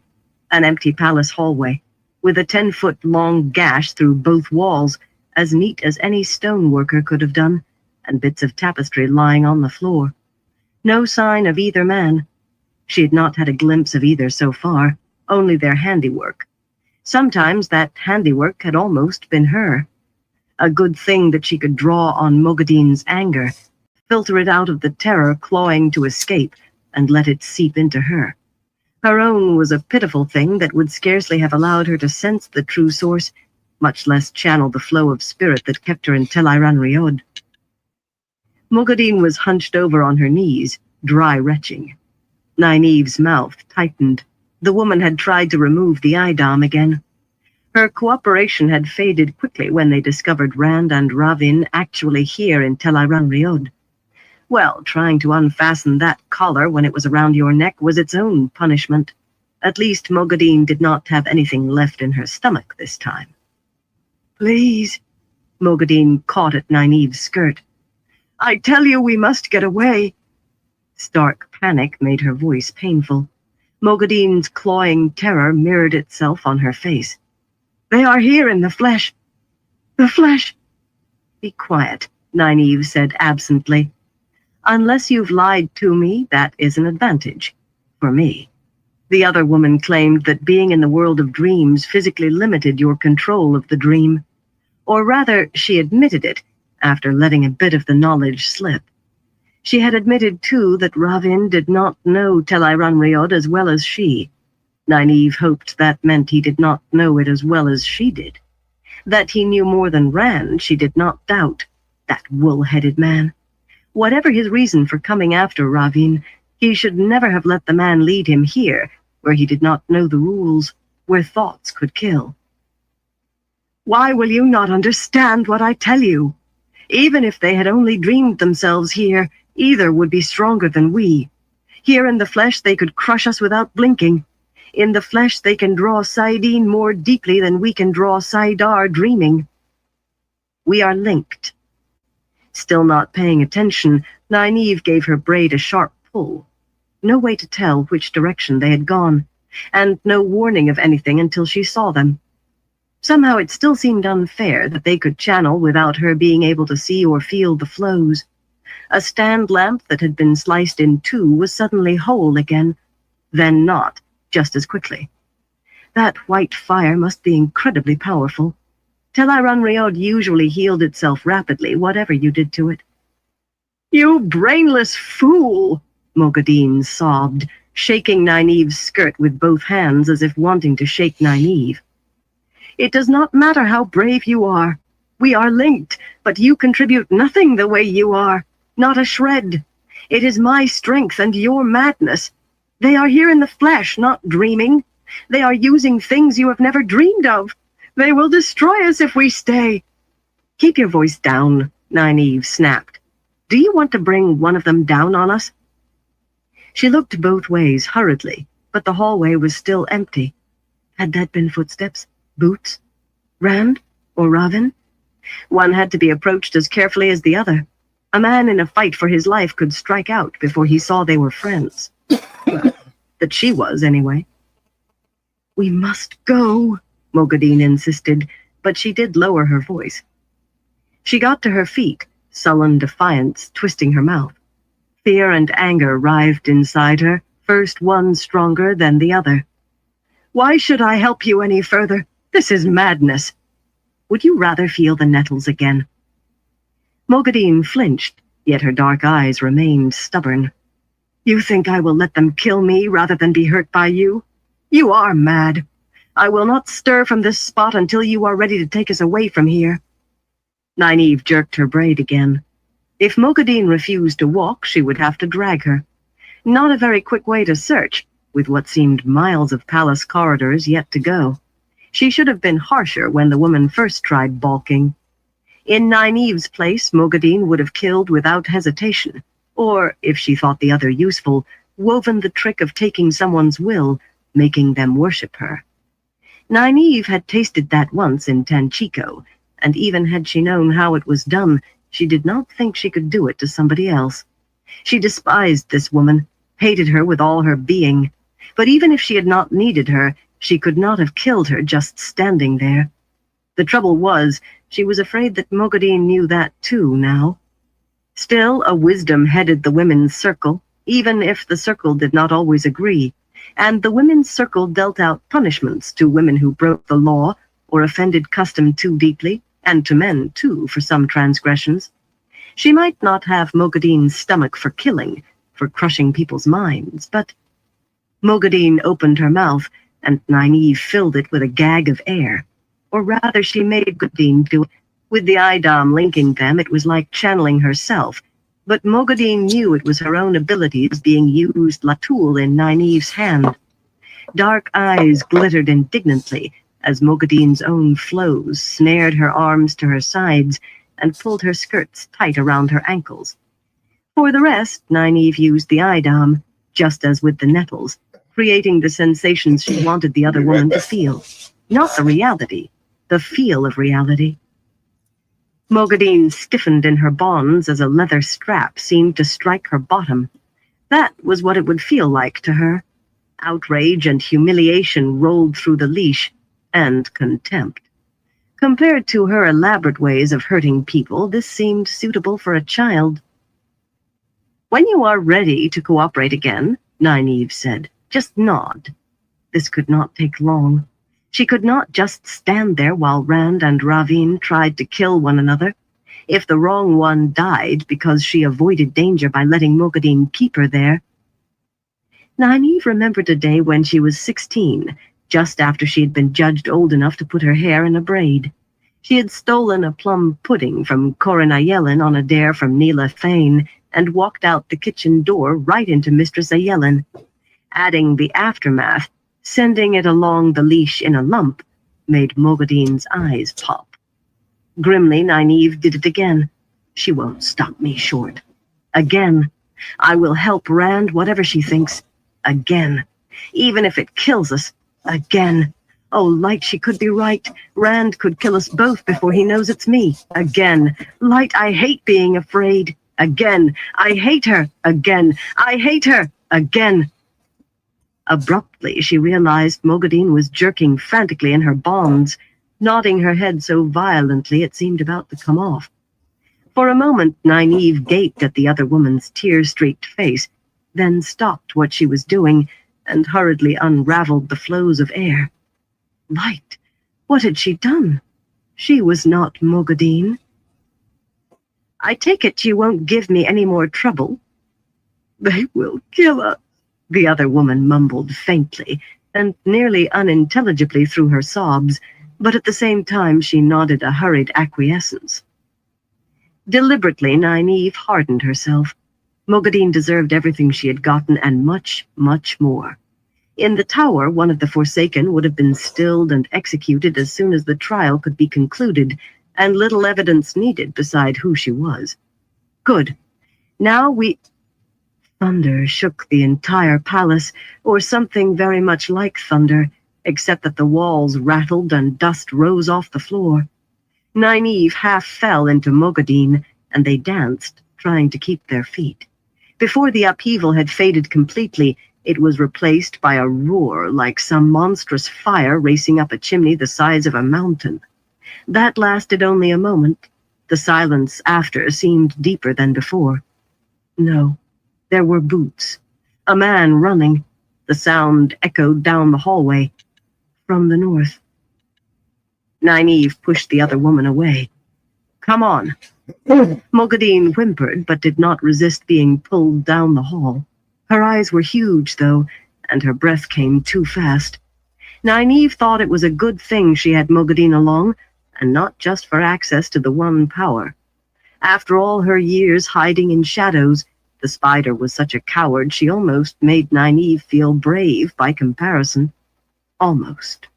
It was only anger at her own fear that made her able to hold on to that one flow of spirit that kept her in Tel'aran'rhiod now.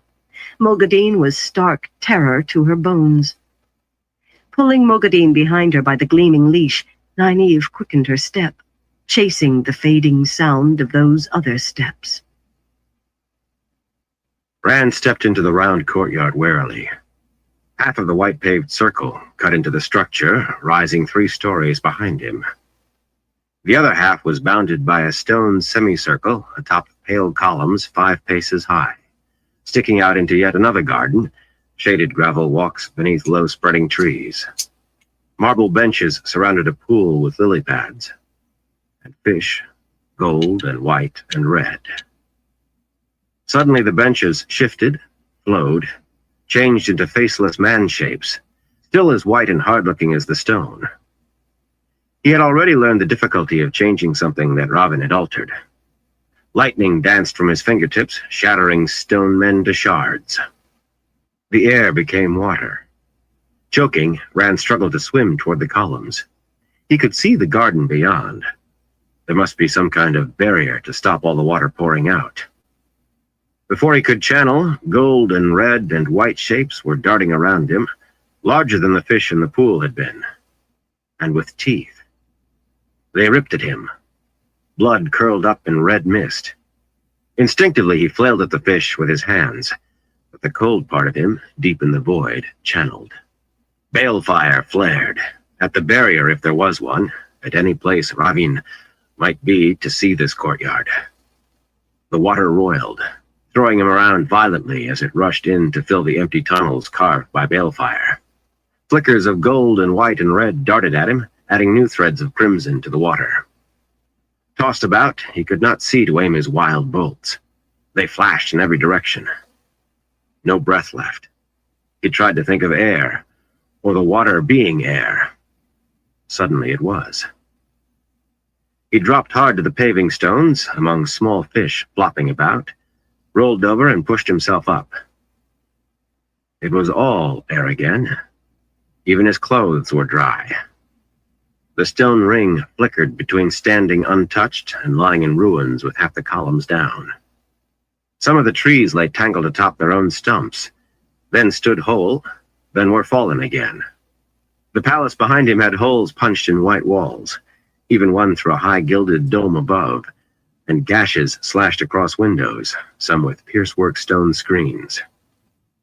The damage all flickered, vanishing and reappearing. Not the slow, sometimes shifts of before, but constant. Damage, then none, then some, then none, then all again.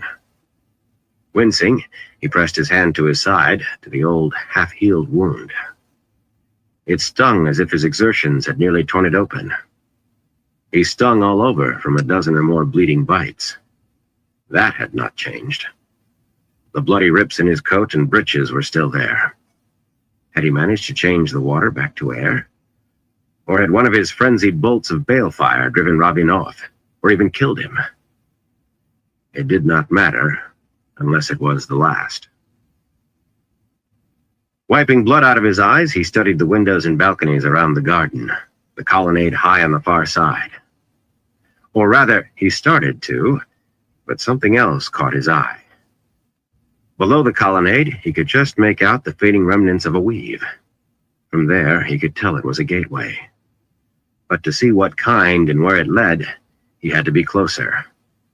Leaping over a jumble of worked stone that vanished while he was above it, he darted across the garden, dodging around trees fallen on the walkway. That residue was almost gone. He had to get close enough before it vanished completely.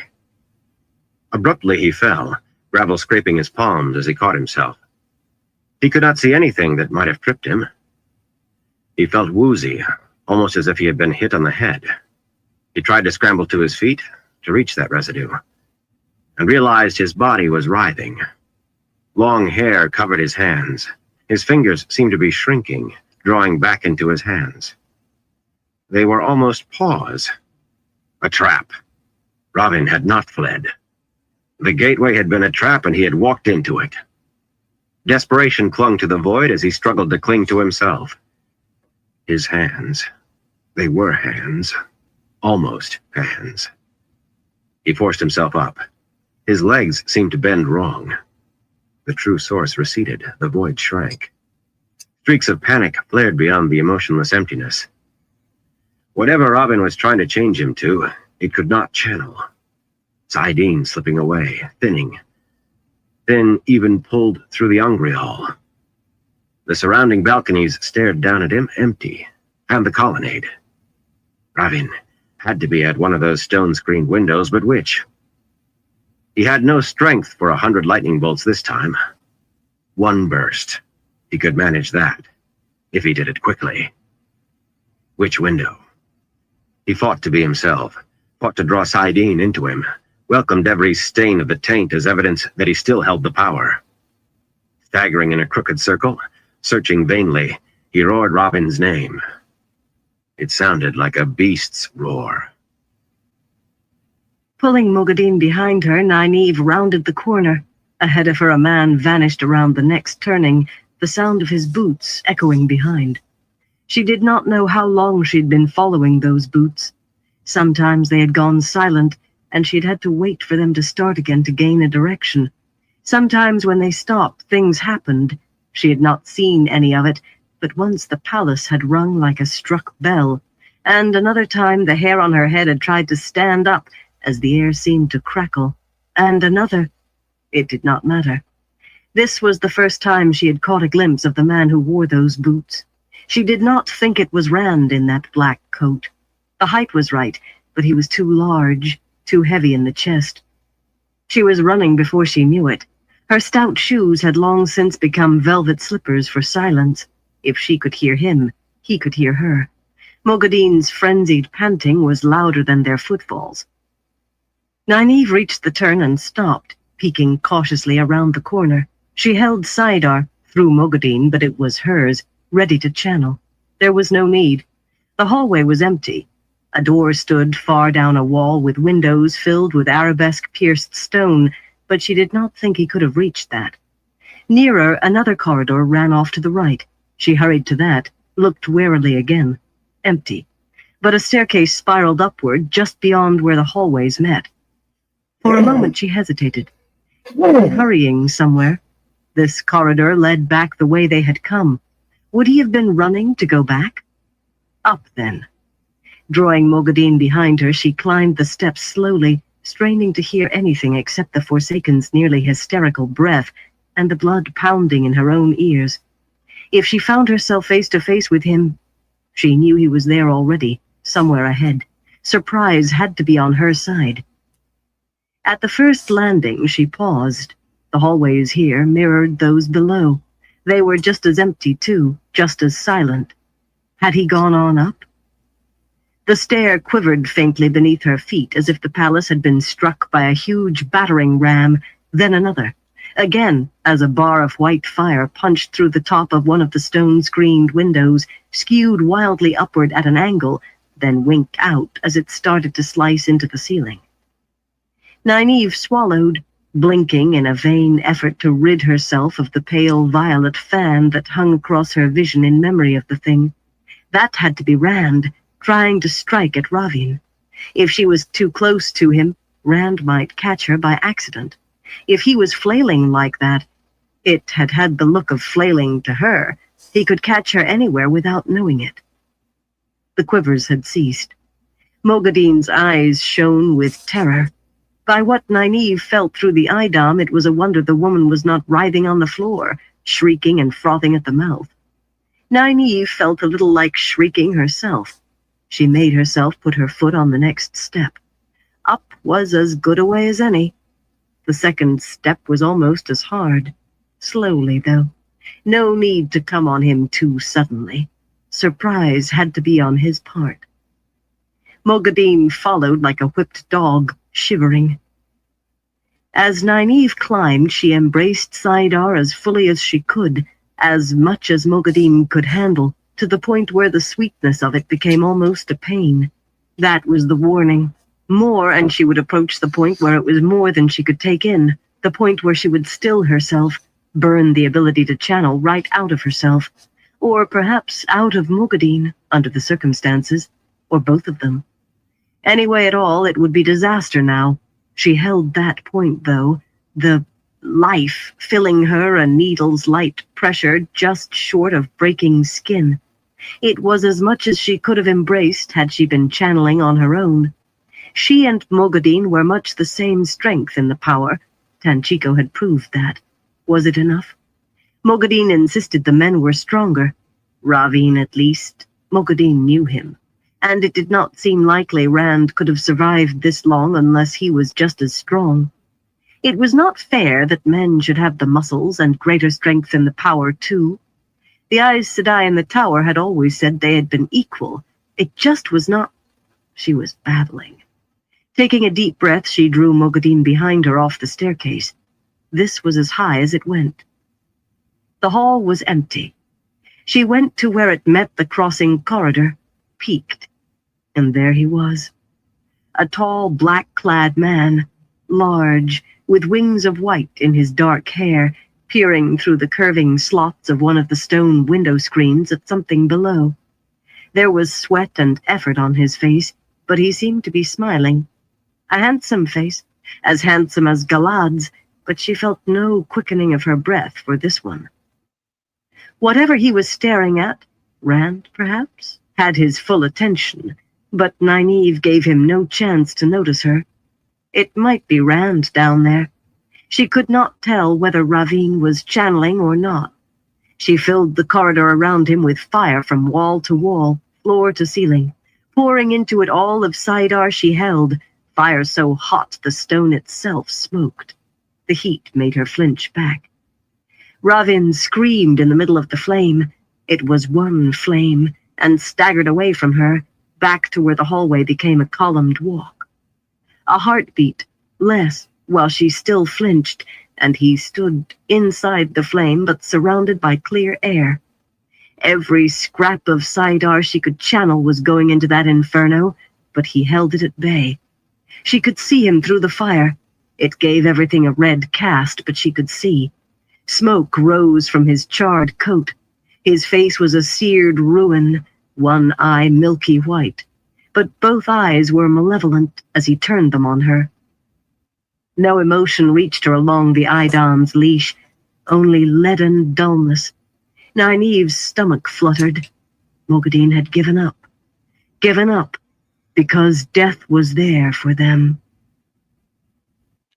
Fire thrust through the carved window screens above Rand, fingers of it filling every hole, dancing toward the colonnade. As it did, the struggle within him ceased abruptly. He was himself so suddenly it was almost a shock. He had been drawing desperately at Saidin, trying to hold on to some of it.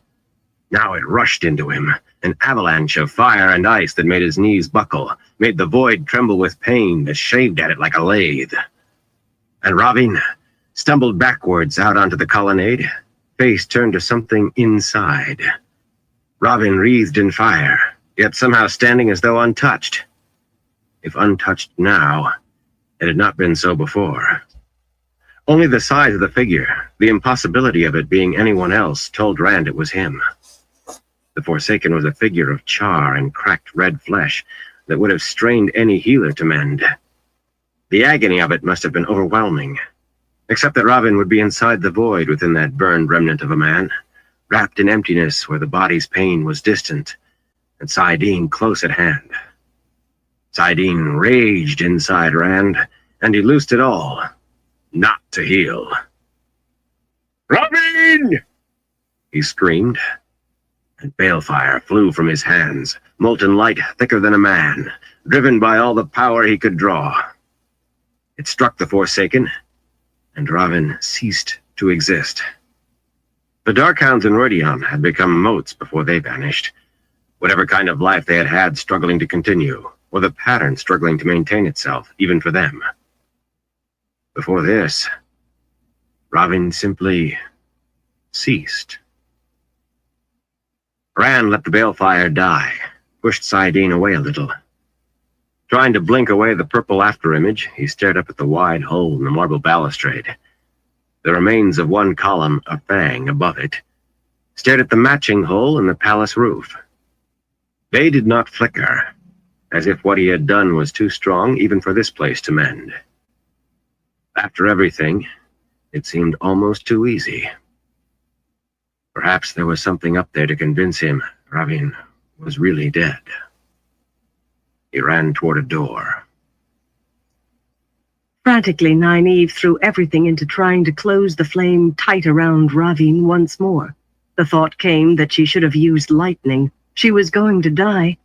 Those horrible eyes had fixed on Mogadin, not her, but she was going to die too. Liquid fire sliced up into the colonnade, so hot it made the fire she had made seem cool. Shock made her release her weaving, and she flung up a hand to protect her face. Yet before it had raised halfway, the liquid fire was gone. So was Ravin. She did not believe he had escaped. There had been an instant, so brief she could almost have imagined it, when that white bar touched him, and he became mist. Just an instant. She could have imagined, but she did not believe so. She drew a shuddering breath. Mogadin had her face in her hands, weeping, trembling. The one emotion Nynaeve sensed through the eidam was relief so powerful it drowned anything else. Hurried boots grated on the stairs below. Nynaeve spun, took a step toward the spiral staircase. She was surprised to realize she was drinking deeply of Saidar, holding herself ready. That surprise faded when Rand climbed into sight. He was not as she remembered. His features were the same, but his face was hard. Blue ice made his eyes. The bloody rips in his coat and breeches, the blood on his face, seemed to suit that face. The way he looked, she would not be surprised if he killed Mogadin on the spot the instant he discovered who she was. Nynaeve had uses for her yet. He would recognize an eidam. Without another thought, she changed it, let the leash vanish, leaving only the silver bracelet on her wrist and the collar on Mogadin. A moment of panic when she comprehended what she had done, then a sigh as she realized that she still felt the other woman. It worked exactly as Elaine had said it would. Perhaps he had not seen. She was between him and Mogadin. The leash had trailed behind her. He barely glanced at Mogadin. "I thought about those flames coming up here. I thought it might have been you, or where is this? Is this where you meet Egwene?" Looking up at him, Nynaeve tried not to swallow. So cold, that face.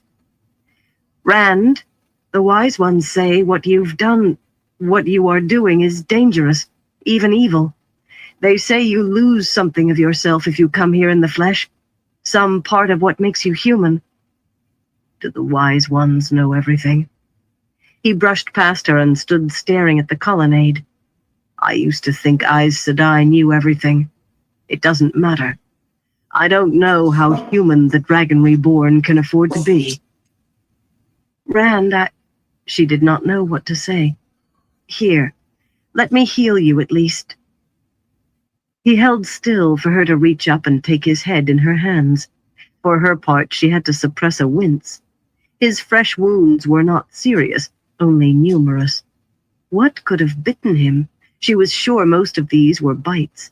But the old wound, that half-healed, never-healing wound in his side, that was a sinkhole of darkness, a well filled with what she thought the taint of Saidin must be like.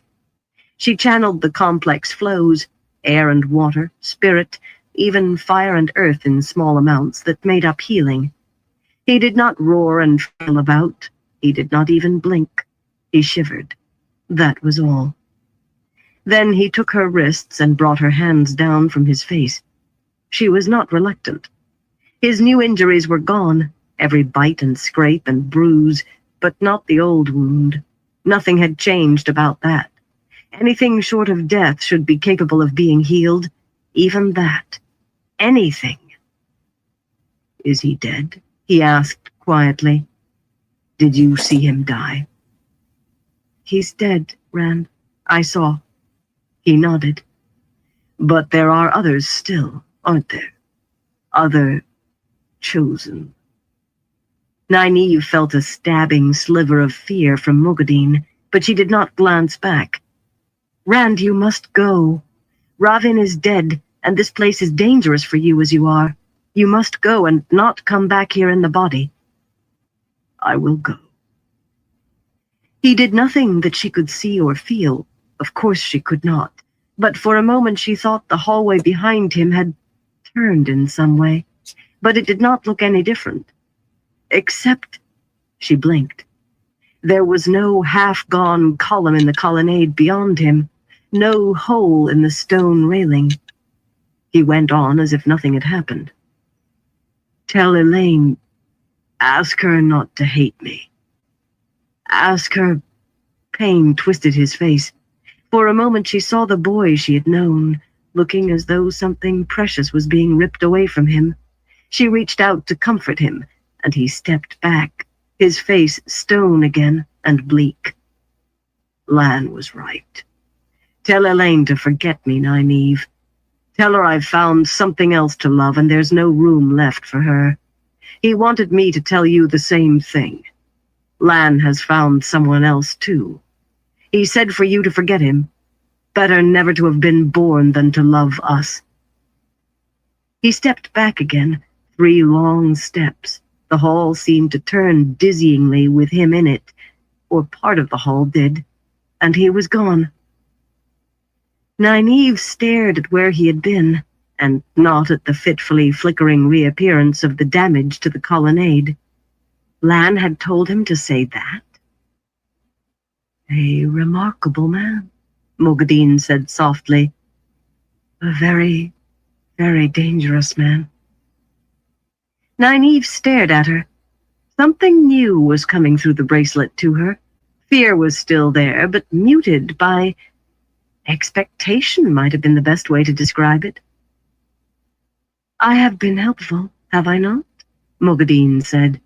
Ravin dead, Rand al'Thor saved. None of it would have been possible without me. Nynaeve understood now. Hope more than expectation. Sooner or later, Nynaeve would have to wake. The Idam would vanish. Moghedien was trying to remind her of her aid, as if it had not had to be wrenched out of her, just in case Nynaeve might be steeling herself to kill before she went. It is time for me to go, too, Nynaeve said. Moghedien's face did not alter, but fear strengthened, and so did hope. A large silver cup appeared in Nynaeve's hand, apparently filled with tea. Drink this. Moghedien edged back. What? Not poison. I could kill you easily enough without, if that was my aim. After all, what happens to you here is real in the waking world, too. Hope, much stronger than fear now. It will make you sleep. A deep sleep. Too deep to touch Tel'aran'rhiod. It's called Forkroot. Moghedien took the cup slowly. So I cannot follow you? I will not argue. She tipped back her head and swallowed until the cup was empty. Nynaeve watched her. That much should put her down quickly. Yet a cruel streak made her speak. She knew it was cruel and did not care. Moghedien should not have any quiet rest at all. You knew Birgitte was not dead? Moghedien's gaze narrowed slightly. You knew who Faolain is? The other woman's eyes tried to widen, but she was already drowsy. Nynaeve could feel the Forkroot's effects spreading. She concentrated on Moghedien, held there in Tel'aran'rhiod. No easy sleep for one of the Forsaken. And you knew who Siuan is, that she used to be the Amyrlin's seat. I've never mentioned that in Tel'aran'rhiod. Never. I'll see you very shortly. In Salidar. Moghedien's eyes rolled up her head. Nynaeve was not sure whether it was the Forkroot or a feint, but it did not matter. She released the other woman, and Moghedien winked out. The silver color rang as it hit the floor tiles. Elayne would be happy about that, at least. Nynaeve stepped out of the dream. Rand trotted along the corridors of the palace. There seemed to be less damage than he remembered, but he did not really look. He strode out into the great courtyard at the front of the palace. Blasts of air knocked the tall gates half off their hinges. Beyond lay a huge oval plaza, and what he had been searching for. Trollocs and Myrddraal. Robin was dead, and the other Forsaken were elsewhere, but there were Trollocs and Myrddraal to kill in Caemlyn. They were fighting, a milling mass of hundreds, perhaps thousands, surrounding something he could not see through their black-mailed numbers, as tall as a Myrddraal on its horse. Just barely he could make out his crimson banner deep in their midst. Some swung round to face the palace as the gates were hurled asunder. Yet Rand stopped dead. Balls of fire rolled through the packed, black-mailed mass, and burning Trollocs lay everywhere. It could not be. Not daring to hope or think, he channeled. Shafts of balefire leaped from his hands as fast as he could weave them, narrower than his little finger, precise, and cut off as soon as they struck. They were much less powerful than the one he had used against Ravin at the end, than any he had used against Ravin. But he could not risk one slicing through to those trapped in the center of all those Trollocs. It made little difference. The first struck Myrddraal seemed to reverse colors, become a white-clad black shape. Then it was drifting motes that vanished as its horse fled madly. Trollocs, Myrddraal, everyone that turned toward him went the same. And then he began carving into the backs of those still facing the other way.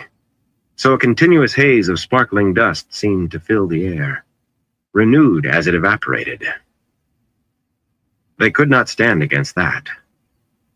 Bestial cries of rage turned to howls of fear, and they fled in every direction except toward him. He saw one Myrddraal try to turn them and be trampled under, rider and horse, but the rest spurred their animals away. Rand let them go. He was busy staring at the veiled Aiel bursting out of their encirclement with spears and heavy-bladed knives. It was one of them carrying the banner. Aiel did not carry banners, but this one, a bit of red headband showing beneath his shufa, did. There were battles going on down some of the streets leading from the plaza, too. Aiel against Trollocs, townsfolk against Trollocs, even armored men in the uniform of the Queen's guards against Trollocs. Apparently some who were willing to kill a queen, but not stomach Trollocs. Rand only barely noticed, though. He was searching through the Aiel. There. A woman in a white blouse, one hand holding up her bulky skirts as she slashed at a fleeing Trolloc with a short knife. An instant later, flames enveloped the bare-snouted figure. Aviendha! Rand did not know he was running until he shouted. Avienda! And there was Matt, coat torn and blood on his sword blade spear point, leaning on the black shaft watching the Trollocs flee, content to let someone else do the fighting now that that was possible. And Osmodian, sword held awkwardly and trying to look every way at once in case any Trolloc decided to turn back. Rand could sense saidin in him, though weakly. He did not think much of Osmodian's fighting had been with that blade. Balefire. Balefire that burned a thread out of the pattern. The stronger that balefire was, the further back that burning went, and whatever that person had done no longer had happened. He did not care if his blast at Robin had unraveled half the pattern, not if this was the result. He became aware of tears on his cheeks and let saidin and the void go. He wanted to feel this. Avienda! Snatching her up, he whirled her around, with her staring down at him as if he had gone mad. He did not want to put her down, but he did. So he could hug Matt, or try to. Matt fended him off. What's the matter with you? You'd think you thought we were dead. Not that we weren't, almost. Being a general has to be safer than this. You're alive, Rand laughed. He brushed back Avienda's hair. She had lost her headscarf, and it hung loose around her neck. I'm happy you're alive. That's all. He took in the plaza again, and his joy faded. Nothing could extinguish it, but the bodies lying in heaps where the Aiel had made their stand lessened it. Too many of them were not big enough to be men. There was Lamel, veil gone, and half her throat as well. She would never make him soup again. Heaven, both hands clutching the wrist-thick shaft of the Trolloc spear through his chest, and the first expression on his face Rand had ever seen. Surprise. Balefire had cheated death for his friends, but not for others. Too many. Too many maidens. Take what you can have. Rejoice in what you can save, and do not mourn your losses too long. It was not his thought, but he took it. It seemed a good way to avoid going mad before the taint on saidin drove him to it. Where did you go? Avienda demanded, not angrily. If anything, she looked relieved. 1 second you were there, the next you were gone. I had to kill Robin, he said quietly. She opened her mouth, but he put his fingers over it to silence her, then gently pushed her away. Take what you can have. Leave it at that. He's dead. Bale came limping up, Shufa still around his head, but veil hanging down his chest. There was blood on his thigh, and on the point of his one remaining spear as well. The Night Runners and Shadow Twisted are running, Karakon. Some of the Wetlanders have joined the dance against them. Even some of the armored men, though they danced against us at first. Sulin was behind him, unveiled, a nasty red gash across her cheek.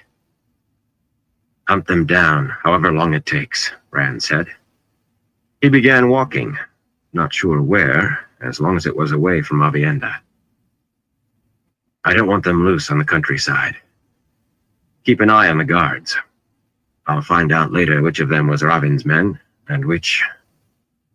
He walked on, talking and not looking back. Take what you can have. Chapter 56. The last chapter. Glowing Embers. The high window had more than enough room for Rand to stand in it, stretching far above his head and clearing his shoulders by 2 feet to either side.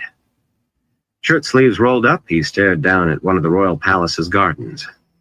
Avienda was trailing her hand in the fountain's redstone basin, still intrigued by so much water with no purpose but to be looked at and keep ornamental fish alive.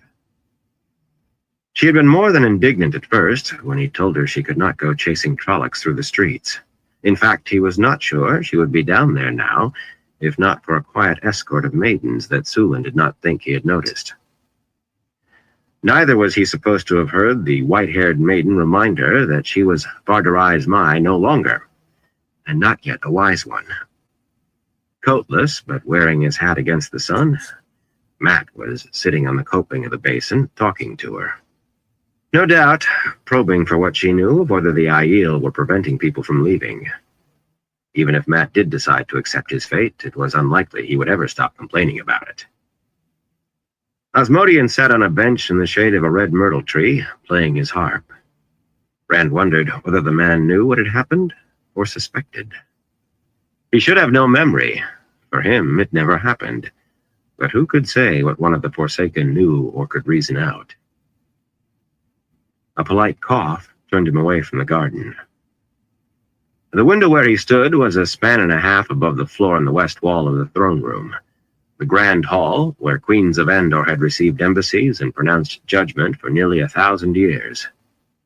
It was the only place he had thought he could be sure of watching Matt and Aviendha unseen and undisturbed. Rows of white columns, 20 paces high, marched down the sides of the hall. The light from the tall windows in the walls mingled with colored light from great windows set in the arching ceiling, windows where the White Lion alternated with portraits of early queens of the realm and scenes of great Andoran victories. Inyla and Samara did not appear impressed. Rand let himself down by his fingertips. "Is there news from Vale?" Inyla shrugged. "The hunt for Trollocs goes on." By her tone, the diminutive woman would have liked to be part of that. Samara's height made her seem even shorter. "Some of the city people give aid. Most hide. The city gates are held. None of the Shadow-Twisted will escape, I think. But I fear some of the Night Runners may." Myrddraal were hard to kill, and just as hard to corner. Sometimes it was easy to believe the old tales that they rode shadows and could vanish by turning sideways. "We brought you some soup," Samara said, nodding her flaxen head toward a silver tray covered with a striped cloth, sitting on the dais that held the lion throne. Carved and gilded, with huge lion's paws at the ends of its legs, the throne was a massive chair at the top of 4 white marble stairs, with a strip of red carpet leading up to it.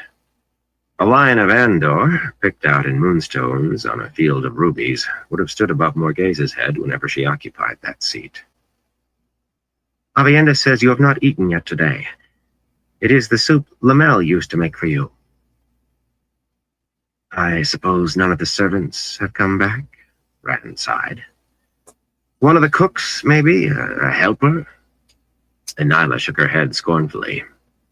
She would serve her time as Guy Shine with a good grace if it ever came to that, but the idea of anyone spending their entire life serving someone else disgusted her. Climbing the stairs, he squatted to twitch the cloth aside. His nose twitched, too. By the smell, whichever of them had made it was no better a cook than Lamel had been. The sound of a man's boots coming up the hall gave him an excuse to turn his back on the tray. With any luck, he would not have to eat it. The man approaching the long red and white tiled floor was certainly no Andorman, in his short gray coat and those baggy trousers stuffed into boots turned down at the knee. Slender, and only a head taller than Inyla, he had a hooked beak of a nose and dark tilted eyes. Gray streaked his black hair, and a thick mustache, like down-curved horns around his wide mouth. He paused to make a leg and bow slightly, handling the curved sword at his hip gracefully, despite the fact that, incongruously, he carried 2 silver goblets in one hand and a sealed pottery jar in the other. "Forgive my intrusion," he said, "but there was no one to announce me." His clothes might be plain and even travel-worn, but he had what appeared to be an ivory rod capped with a golden wolf's head thrust behind his sword belt. "I am Davram Bashir, Marshal General of Saldaea. I am here to speak with the Lord Dragon, who rumors in the city say is here in the royal palace. I assume that I address him?" For an instant his eyes went to the glittering dragons, twining red and gold around Rand's arms. I am Rand al'Thor, Lord Bashir, the Dragon Reborn. Inayla and Samara had moved between Rand and the man, each with a hand on the hilt of her long-bladed knife, poised to veil. I am surprised to find a Saldean lord in Caemlyn, much less wanting to speak to me. In truth, I rode to Caemlyn to speak to Morghese, but I was put off by Lord Gabriel's toadies. King Gabriel, I should say. Or does he still live? Bashir's tone said he doubted it, and did not care one way or the other. He did not pause. Many in the city say Morghese is dead as well. They're both dead, Rand said bleakly. He sat down on the throne, his head resting against the moonstone line of Andor. The throne had been sized for women. I killed Gabriel, but not before he killed Morghese. Bashir quirked an eyebrow. Should I hail King Rand of Andor, then? Rand leaned forward angrily. Andor has always had a queen, and it still does. Elaine was daughter heir. With her mother dead, she is queen. Maybe she has to be crowned first, I don't know the law. But she is queen as far as I'm concerned. I am the Dragon Reborn. That is as much as I want and more. What is it you want of me, Lord Bashir? If his anger disturbed Bashir at all, the man gave no outward sign. Those tilted eyes watched Rand carefully, but not uneasily. The White Tower allowed Mazrim Taim to escape. The false dragon. He paused, then went on when Rand said nothing. Queen Tenobia did not want Saldaea troubled again. So I was sent to hunt him down once more and put an end to him. I have followed him south for many weeks. You need not fear I have brought a foreign army into Andor. Except for an escort of 10, the rest I left camped in Brame Wood, well north of any border Andor has claimed in 200 years. But Taim is in Andor. I am sure of it. Rand leaned back again, hesitating. You cannot have him, Lord Bashir. May I ask why not, my Lord Dragon? If you wish to use Aiel to hunt him, I have no objection. My men will remain in Brame Wood until I return. This part of his plan he had not meant to reveal so soon. Delay could be costly, but he had intended to have a firm hold on the nations first. Yet it might as well begin now. I am announcing an amnesty. I can channel Lord Bashir. Why should another man be hunted down and killed or gentled because he can do what I can? I will announce that any man who can touch the true source, any man who wants to learn, can come to me and have my protection. The last battle is coming, Lord Bashir. There may not be time for any of us to go mad before, and I would not waste one man for the risk anyway. When the Trollocs came out of the Blight and the Trolloc Wars, they marched with dreadlords, men and women who wielded the power for the Shadow. We will face that again at Tarmangaden. I don't know how many Aes Sedai will be at my side, but I won't turn away any man who channels, if he will march with me. Mazrim Taim is mine, Lord Bashir, not yours. I see. It was flatly said. You have taken Caemlyn. I hear that Tyr is yours, and Cairhien soon will be, if it is not already. Do you mean to conquer the world with your Aiel and your army of men channeling the one power? If I must, Rand said it just as levelly. I'll welcome any ruler as an ally who welcomes me. But so far, all I've seen is maneuvering for power or outright hostility. Lord Bashir, there's anarchy in Taraban and Aradaman, and not far from it in Cairhien. Amadisia is eyeing Altara. The Seanchan, you may have heard rumors of them in Saldaea, the worst are likely true. The Seanchan on the other side of the world eyeing us all. Men fighting their own petty battles with Tarmangaden on the horizon.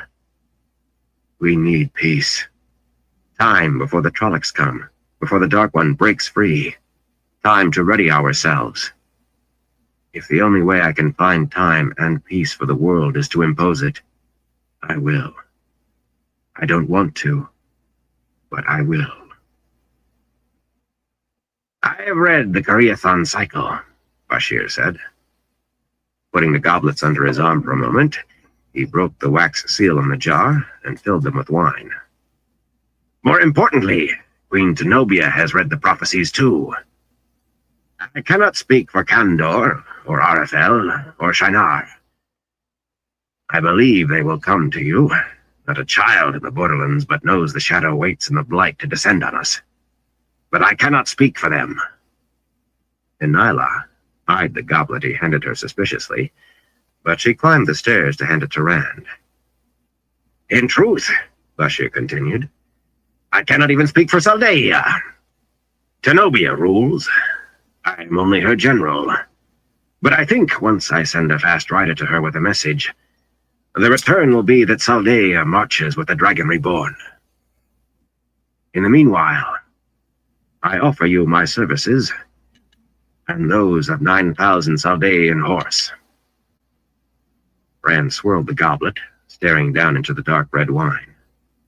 Samael in Ilion, and other Forsaken the light alone knew where. Seanchan waiting across the Areth Ocean, and men here ready to leap for their own advantage and profit, whatever it cost the world. Peace is far off yet, he said softly. It will be blood and death for some time to come.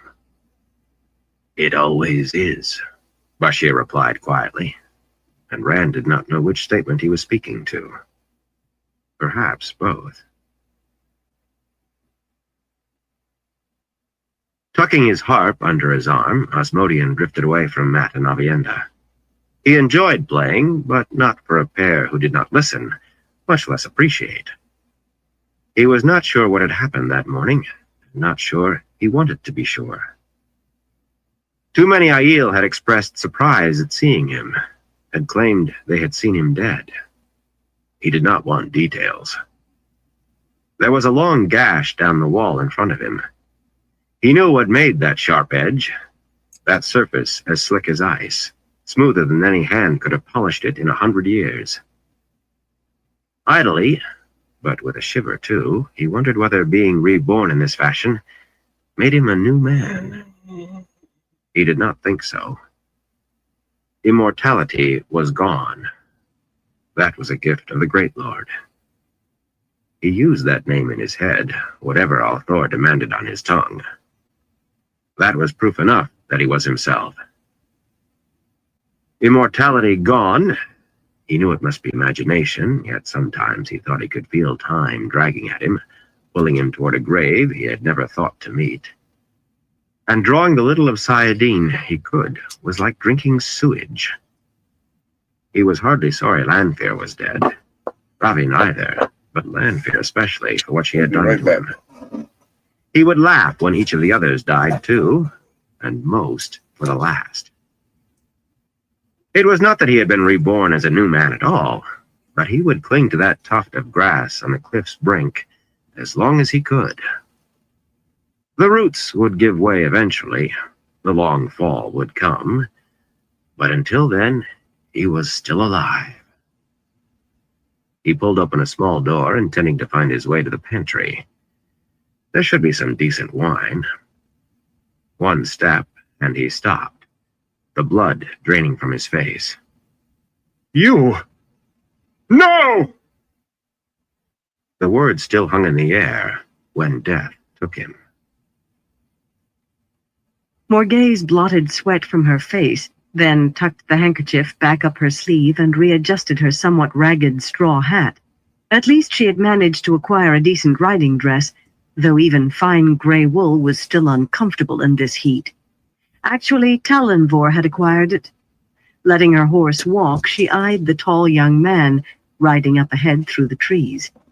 Bessel Gill's roundness emphasized how tall and fit Talonvor was.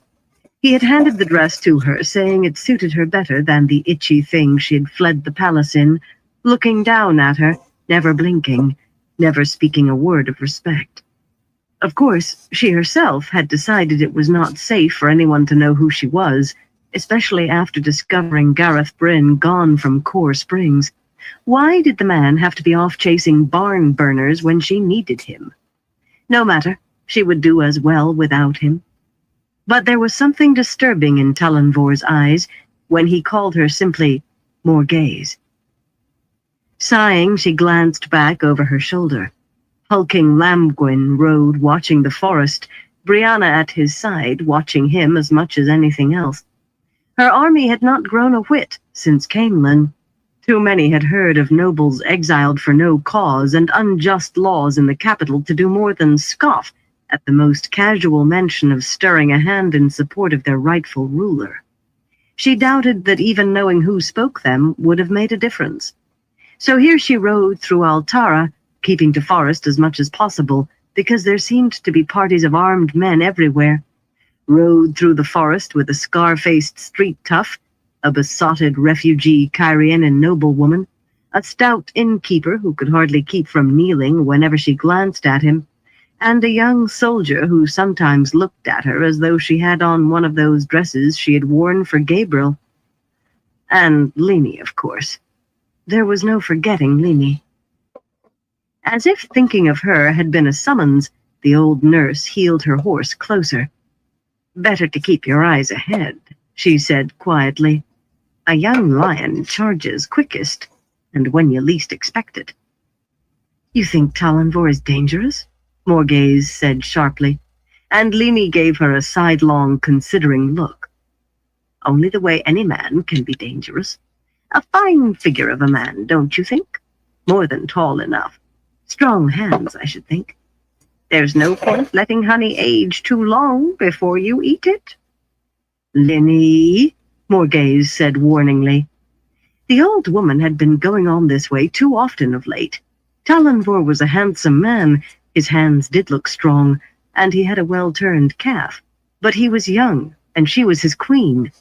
The last thing she needed was to start looking at him as a man instead of her subject and soldier.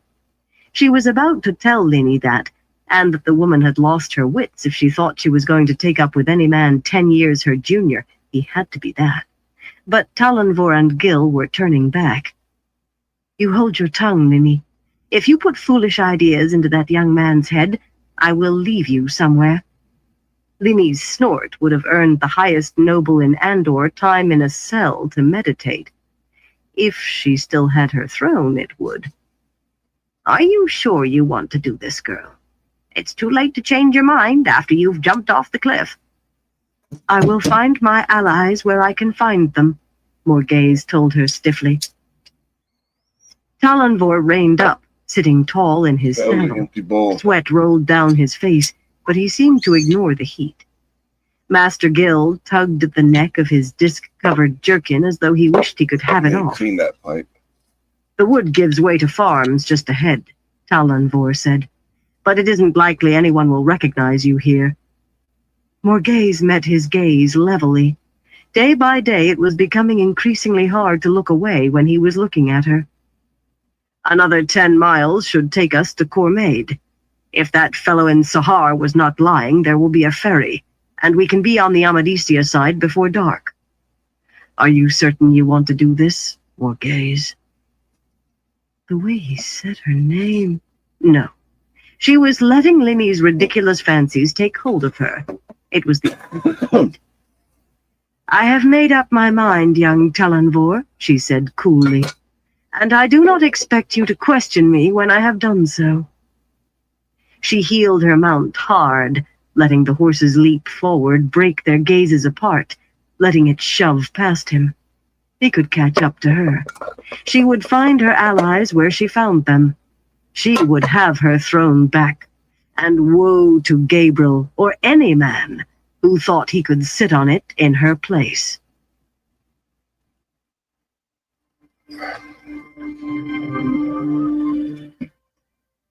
Well, that was the end of that book.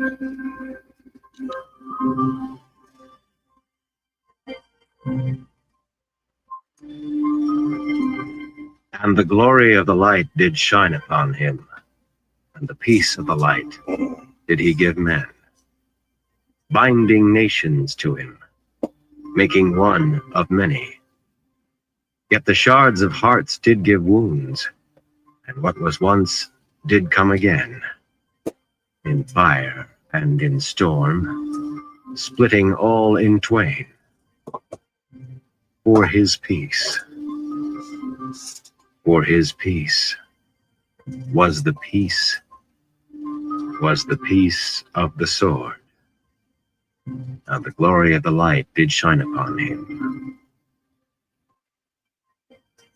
From Glory of the Dragon, composed by Miana Sol Ahel, the Fourth Age.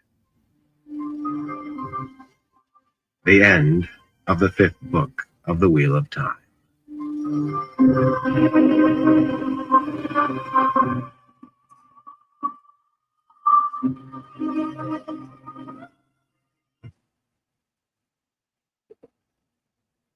Myths and legends.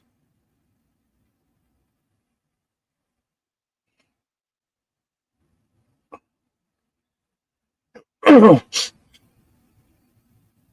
I gotta figure out what book to start for tomorrow.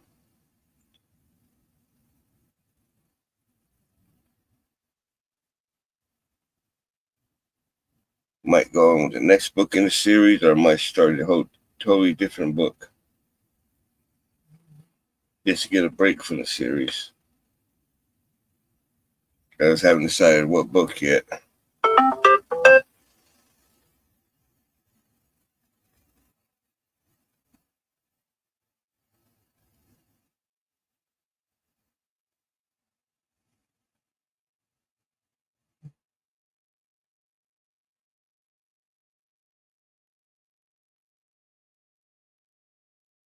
Ron Ripley.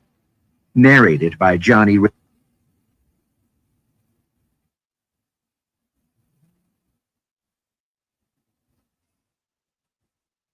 I don't know what book to do next. I haven't decided yet.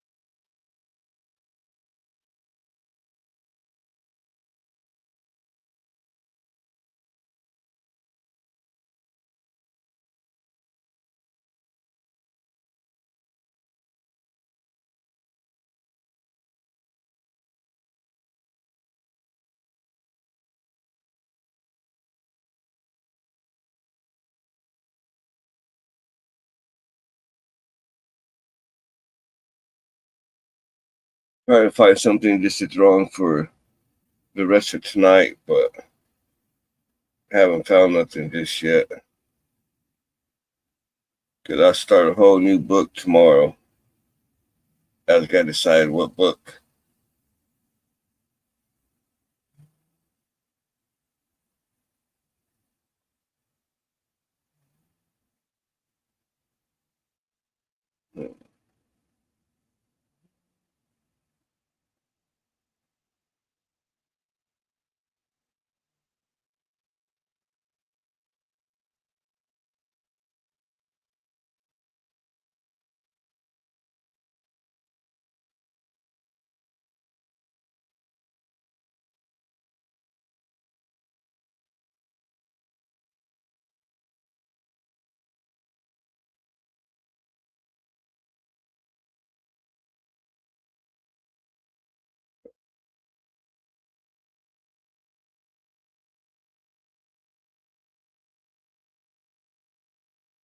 This is Audible.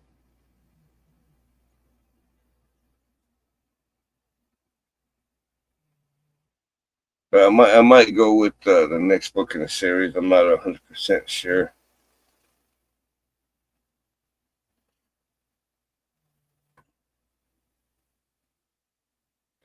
Or I might throw a whole nother book on.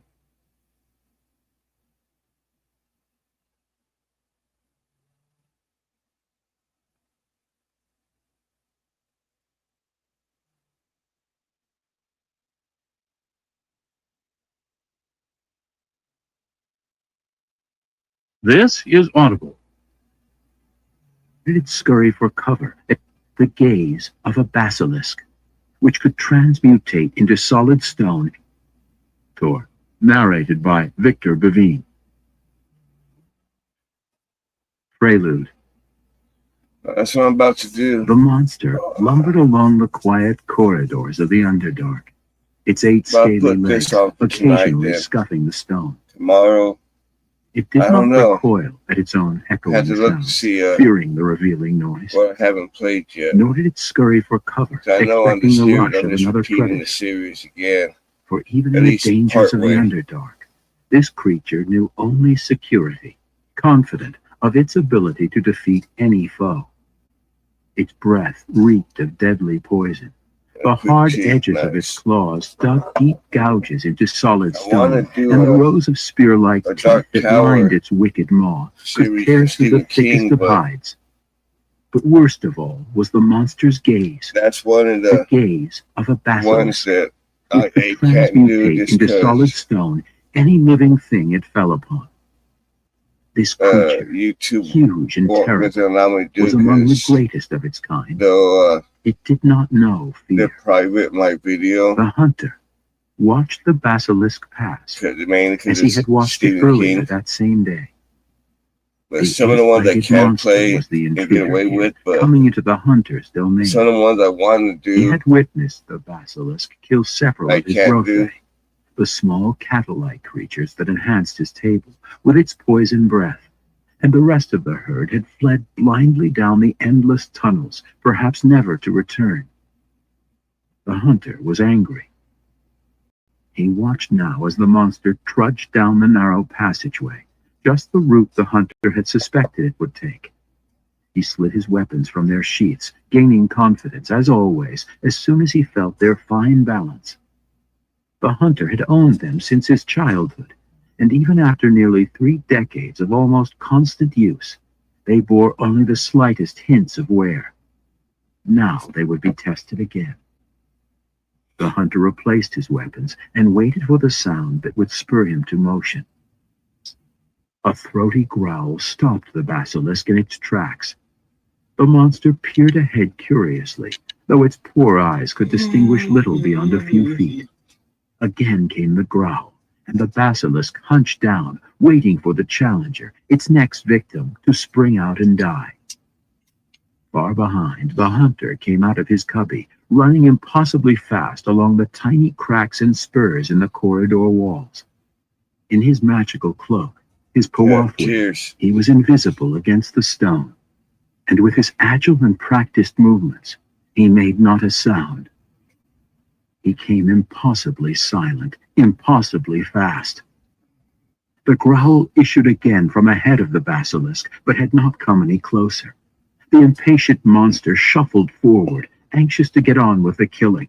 When the basilisk crossed under a low archway, an impenetrable globe of absolute darkness enveloped its head, and the monster stopped suddenly and took a step back, as the hunter knew it would. The hunter was upon it then. He leaped from the passage wall, executing 3 separate actions before he ever reached his mark. First, he cast a simple spell, which lined the basilisk's head in glowing blue and purple flames. Next, he pulled his hood down over his face, for he did not need his eyes in battle, and against a basilisk, a stray gaze could only bring him doom.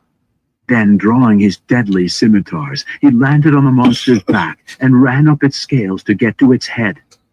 The basilisk reacted as soon as the dazzling flame outlined its head. They did not burn, but their outline made the monster an easy target. The basilisk spun back, but before its head had turned halfway, the first scimitar had dived into one of its eyes. The creature reared and thrashed, trying to get at the hunter. It breathed its noxious fumes and whipped its head about. The hunter was the faster. He kept behind the maw, out of death's way. His second scimitar found the basilisk's other eye. Then the hunter unleashed his fury. The basilisk was the intruder. It had killed his rothae. Blow after savage blow bashed into the monster's armored head, flecked off scales, and dived for the flesh beneath. The basilisk understood its peril, but still believed that it would win. It had always won, if it could only get its poisonous breath in line with the furious hunter. The second foe, the growling feline foe, was upon the basilisk then, having sprung toward the flame-lined maw without fear. The great cat latched on and took no notice of the poisonous fumes, for it was a magical beast, impervious to such attacks. Panther claws dug deep lines into the basilisk's gums, letting the monster drink of its own blood. Behind the huge head, the hunter struck again and again, 100 times and more. Savagely, viciously, the scimitars slammed through the scaly armor, through the flesh, and through the skull, battering the basilisk down into the blackness of death. Long after the monster lay still, the pounding of the bloodied scimitars slowed. The hunter removed his hood and inspected the broken pile of gore at his feet and the hot stains of blood on his blades.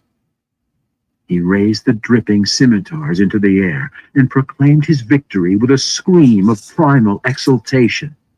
He was the hunter, and this was his home. When he had thrown all of his rage out in that scream, the hunter looked upon his companion and was ashamed. The panther's saucer eyes judged him, even if the panther did not. The cat was the hunter's only link to the past, to the civilized existence the hunter once had known. "Come, Guinevere," he whispered, as he slid the scimitars back into their sheaths. He reveled in the sound of the words as he spoke them. It was the only voice he had heard for a decade, but every time he spoke now, the words seemed more foreign and came to him with difficulty. Would he lose that ability too, as he had lost every other aspect of his former existence? Hey, This Christopher, the how you hunter doing? feared greatly, for without his voice, he Hope could you're not doing summon well. the panther. He then truly would be alone. Down the quiet corridors of the Underdark went the hunter and his cat, making not a sound, disturbing no rubble. Together, they had come to know the dangers of this hushed world. Together they had learned to survive. Despite the victory, though, the hunter wore no smile this day. He feared no foes, but was no longer certain whether his courage came from confidence or from apathy about living. Perhaps survival was not enough. Part 1. The Hunter. I remember vividly the day I walked away from the city of my birth, the city of my people. All the Underdark lay before me. Salut Chris, j'espère que tu vas bien. Lay before me a life of adventure and excitement, with possibilities that lifted my heart. More than that, though, I left Menzo Berenzon with the belief that I would now live my life in accordance with my principles. I had Guinevere at my side and my scimitars belted on my hips. My future was my own to determine. But that drow, the young Drizzt Do'Urden who walked out of Menzo Berenzon on that fated day, barely into my 4th decade of life, could not begin to understand the truth of time, of how its passage seemed to slow when the moments were not shared with others. In my youthful exuberance, I looked forward to several centuries of life. How do you...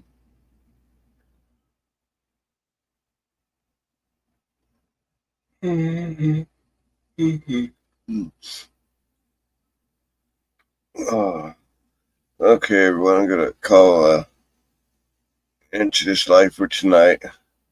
I want to